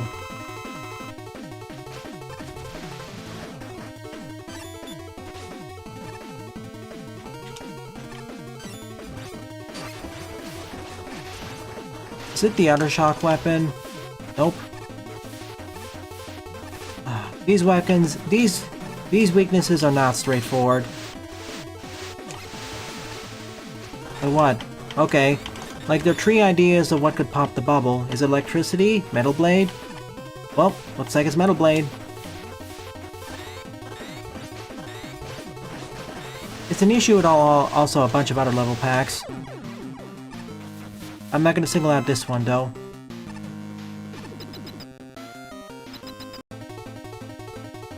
Lava on the sides. Wait, you're weak to this too? No.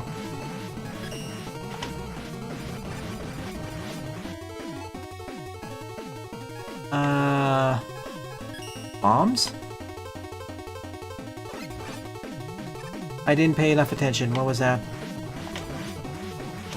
Nope. Jewel?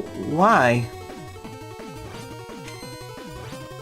There should be some logic to the weakness orders, but of all the weaknesses that Astroman can have, why the Jewel satellite? He's not a projectile-based RM. Like, if the RM we were fighting is the projectile-based one, sure, I could totally understand why Jewel satellite would work.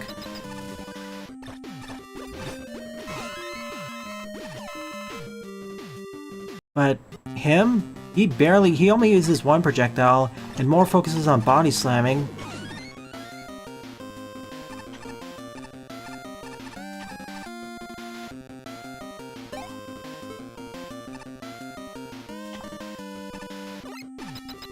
Another case of weird decisions. Oh hey, out of the water. Haha, fire blocked you. Word of advice, if you're gonna play Rockman and Forte again, play the SNES version, please. It's a lot better. Oh look, the intro sequence to Mega Man 2 now. Maybe Power Simplified had a point.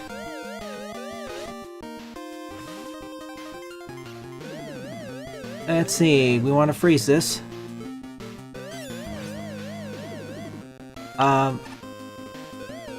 Shouldn't the fires be going off?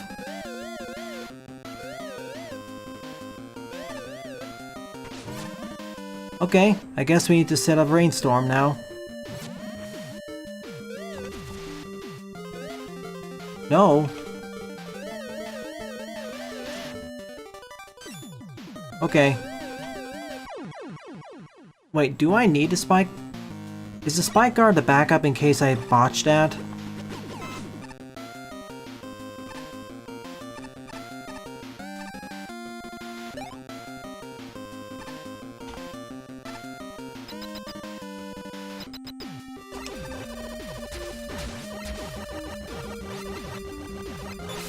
Haha, you can't catch me.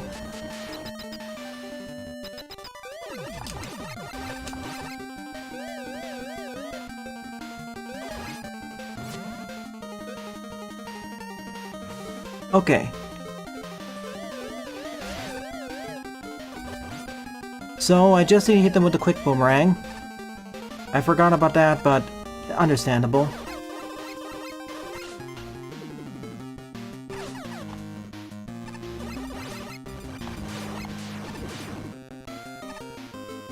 That's on me, but again, that wasn't really introduced earlier in the pack anyway, so... Unless you already experienced that from another level pack, another series of levels, yeah. Okay, final set of 2.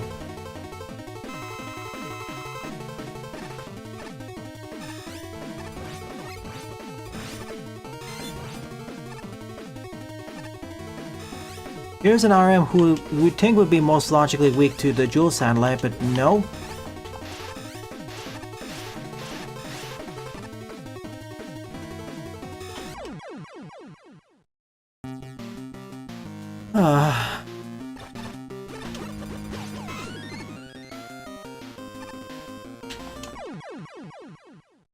I'm just getting tired of this and design decisions. Sorry if I sound harsh, Dave, but your previous works are better. This just feels unpolished and lackluster, I'm sorry. And the boss fights in unique arenas are neat, but the weaknesses don't really fit. The weaknesses just feel kind of arbitrarily chosen and don't feel logical based off their patterns. Like, okay, I can understand the bosses having weaknesses that don't make sense based off of their elemental affiliations, but at least make it make sense based off of their attack patterns.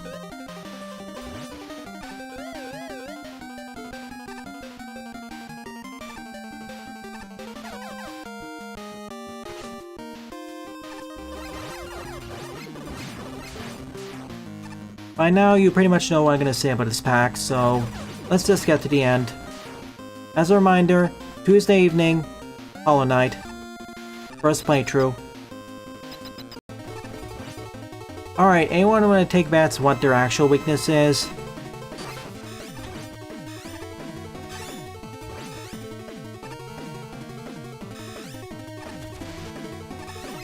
What?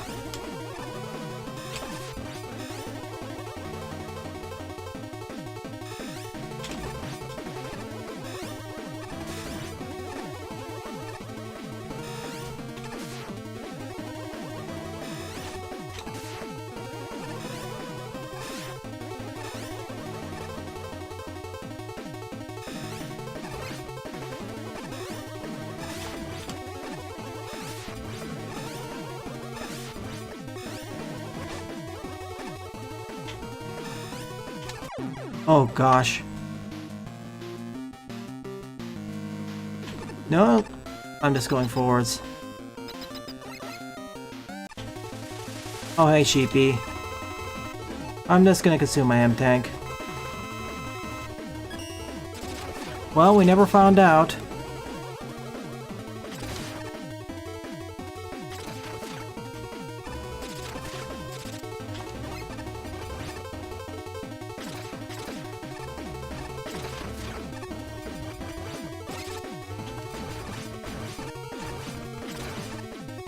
At least with the triple balls, you can use it as a makeshift weakness against anything that doesn't just outright resist it.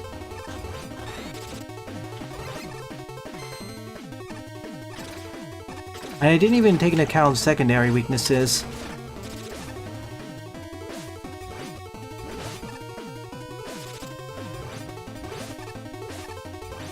Okay, that's your secondary weakness?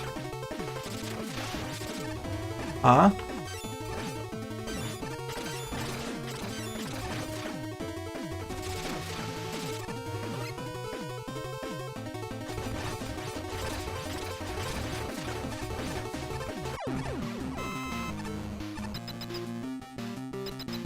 Oh no. Whew. Really hoping this is near the end. Jaden, are you with me?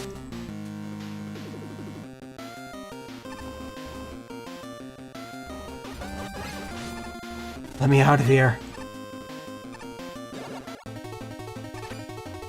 Okay, yeah, I forgot there's 9, so we may have one more refight.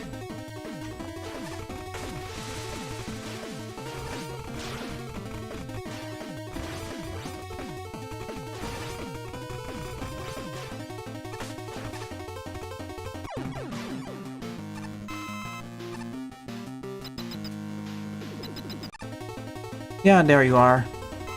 You had the sprint drill before. Wait, you're different. Excuse me? Oh no. Okay. You're weak to the starting weapon though. Maybe? Please just stay here. Please. Let me win this. This stage is 18 minutes long and unfortunately, if it's trying to be a stage redux, it doesn't feel like it. I understand trying to maintain the player's special weapon totals from before. Wow. Hold on for a second. I understand trying to maintain the player's special weapon totals so it drains over time. But please, this stage is long enough. Split it into 2. You should know better by now. Another reason why I'm more harsh on this pack is because at least 14 packs in, they should know better. So the last stage of this pack is the Digital Fortress. Barely. Thank you.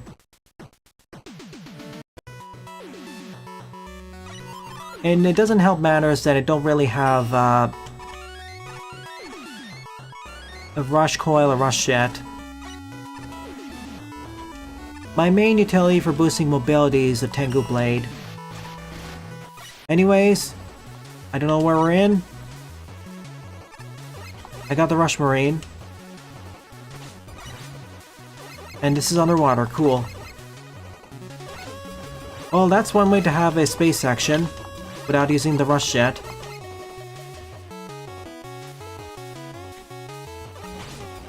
And it's easier to go faster with this. No drops, so just keep rushing.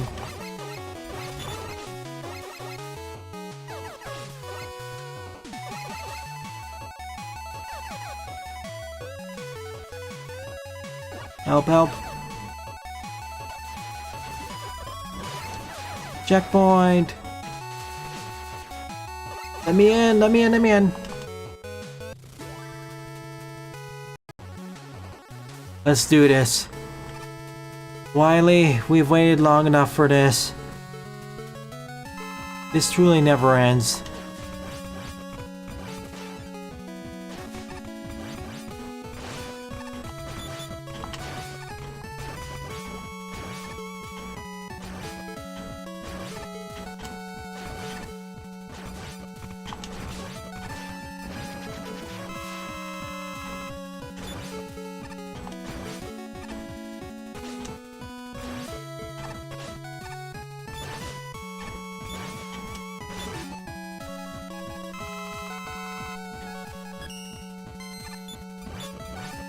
Normally I'd be more enthusiastic, but I think I made my point very clear. I'm turning into a really broken record. Let's get out of here.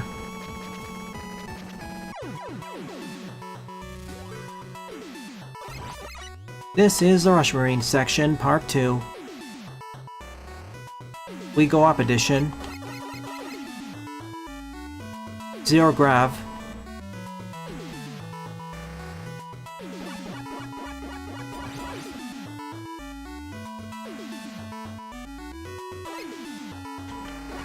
I will say this, I'm really looking forward to Hollow Knight, as well as Sage when it eventually comes out in a week or in a few months.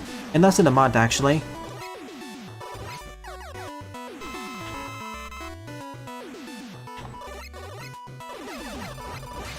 Ow.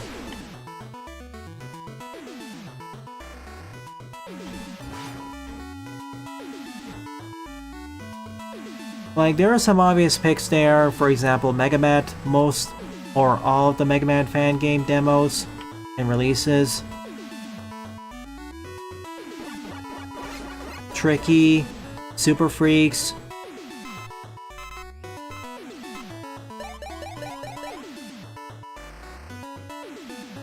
And a bunch of other multiplayer titles.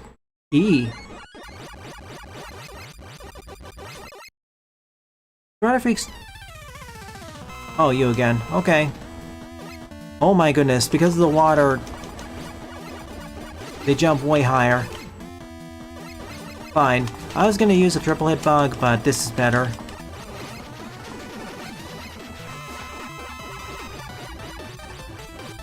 As a matter of fact, it makes the fight even easier. Way easier, because they keep overshooting me. Especially when the capsule comes out.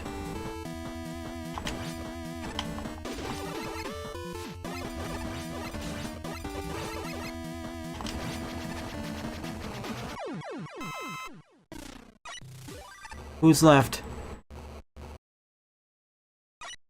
Not to mention, oh yeah, also Witchfall. Mini Wily bots powered by the Wily plushie. Wow, you can get I forgot, crushed. Horoscope probably isn't gonna have another demo. Witchfall though, yeah. It's gonna have a new demo, I already know about that. New character, new trailers. Oh. Okay.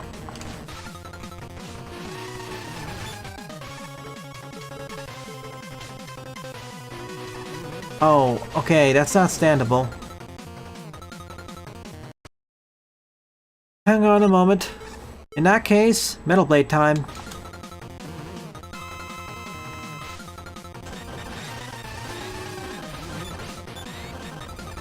Or, if that's not really an option...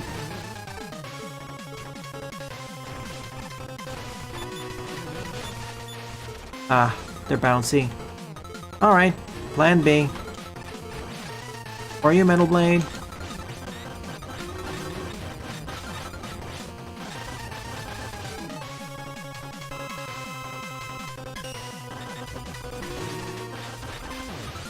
Oh, how I wish Mega Man Maker had the option to be able to reorder my weapons. Are you done, Wily? Is this it?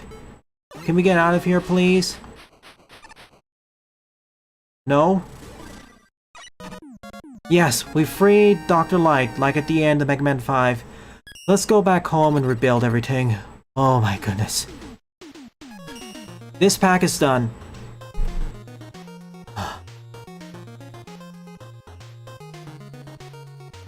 I said this countless times before during this evening, and I'll say it again. This pack was a lackluster, unpolished, disappointing experience. Which is a shame really, because the previous Mega Man Unknown pack I played by Dave was better, or it felt more fun, even if it was maybe messier. And there are flashes of brilliance in at least 4 of the regular RM levels. Heck, even some of the train things in Decimate Man. But then we had the other 50% of the pack, which is unpolished or underdeveloped. And then 2.55%, which is just weirdly, suddenly extra difficult stuff that shouldn't be there in the first place. That either felt there because they wanted an extra challenge, or to be a bit more trolly. In the case of Chris Berry and Nowhere Nights, but didn't really work well due to improper conveyance, or leaps of fate, or inconsistent design. which is a shame because when the pack works, it's some of the better stuff I've seen, but it's really let down by everything else and inconsistent design, and honestly, it feels like all this is derived from a lack of playtesting. Like all this, the lack of polish and weird design quirks I keep pointing out and criticizing. Oh yeah, also the overly long fortress stage that really should be split into 2 or 3. All this feels like it's derived from a lack of playtesting. Shame, really. If this was consistently, it's a different problem compared to, for example, Tedley's level packs, where even if they're lackluster, they don't have weird edges which suddenly just harm you or feel like difficulty spikes. This may have more interesting things, but it's also brought down by the yeah. Shame, really. If this worked out consistently, this would be fun. This would be fine for an intermediate skill player. But as it stands right now, I cannot recommend this. I'm sorry, Neko Dave. Anyways, thank you for watching, everyone. I'll see you all Tuesday evening for Hollow Knight. Thank you very much for watching, and I shall see you all later.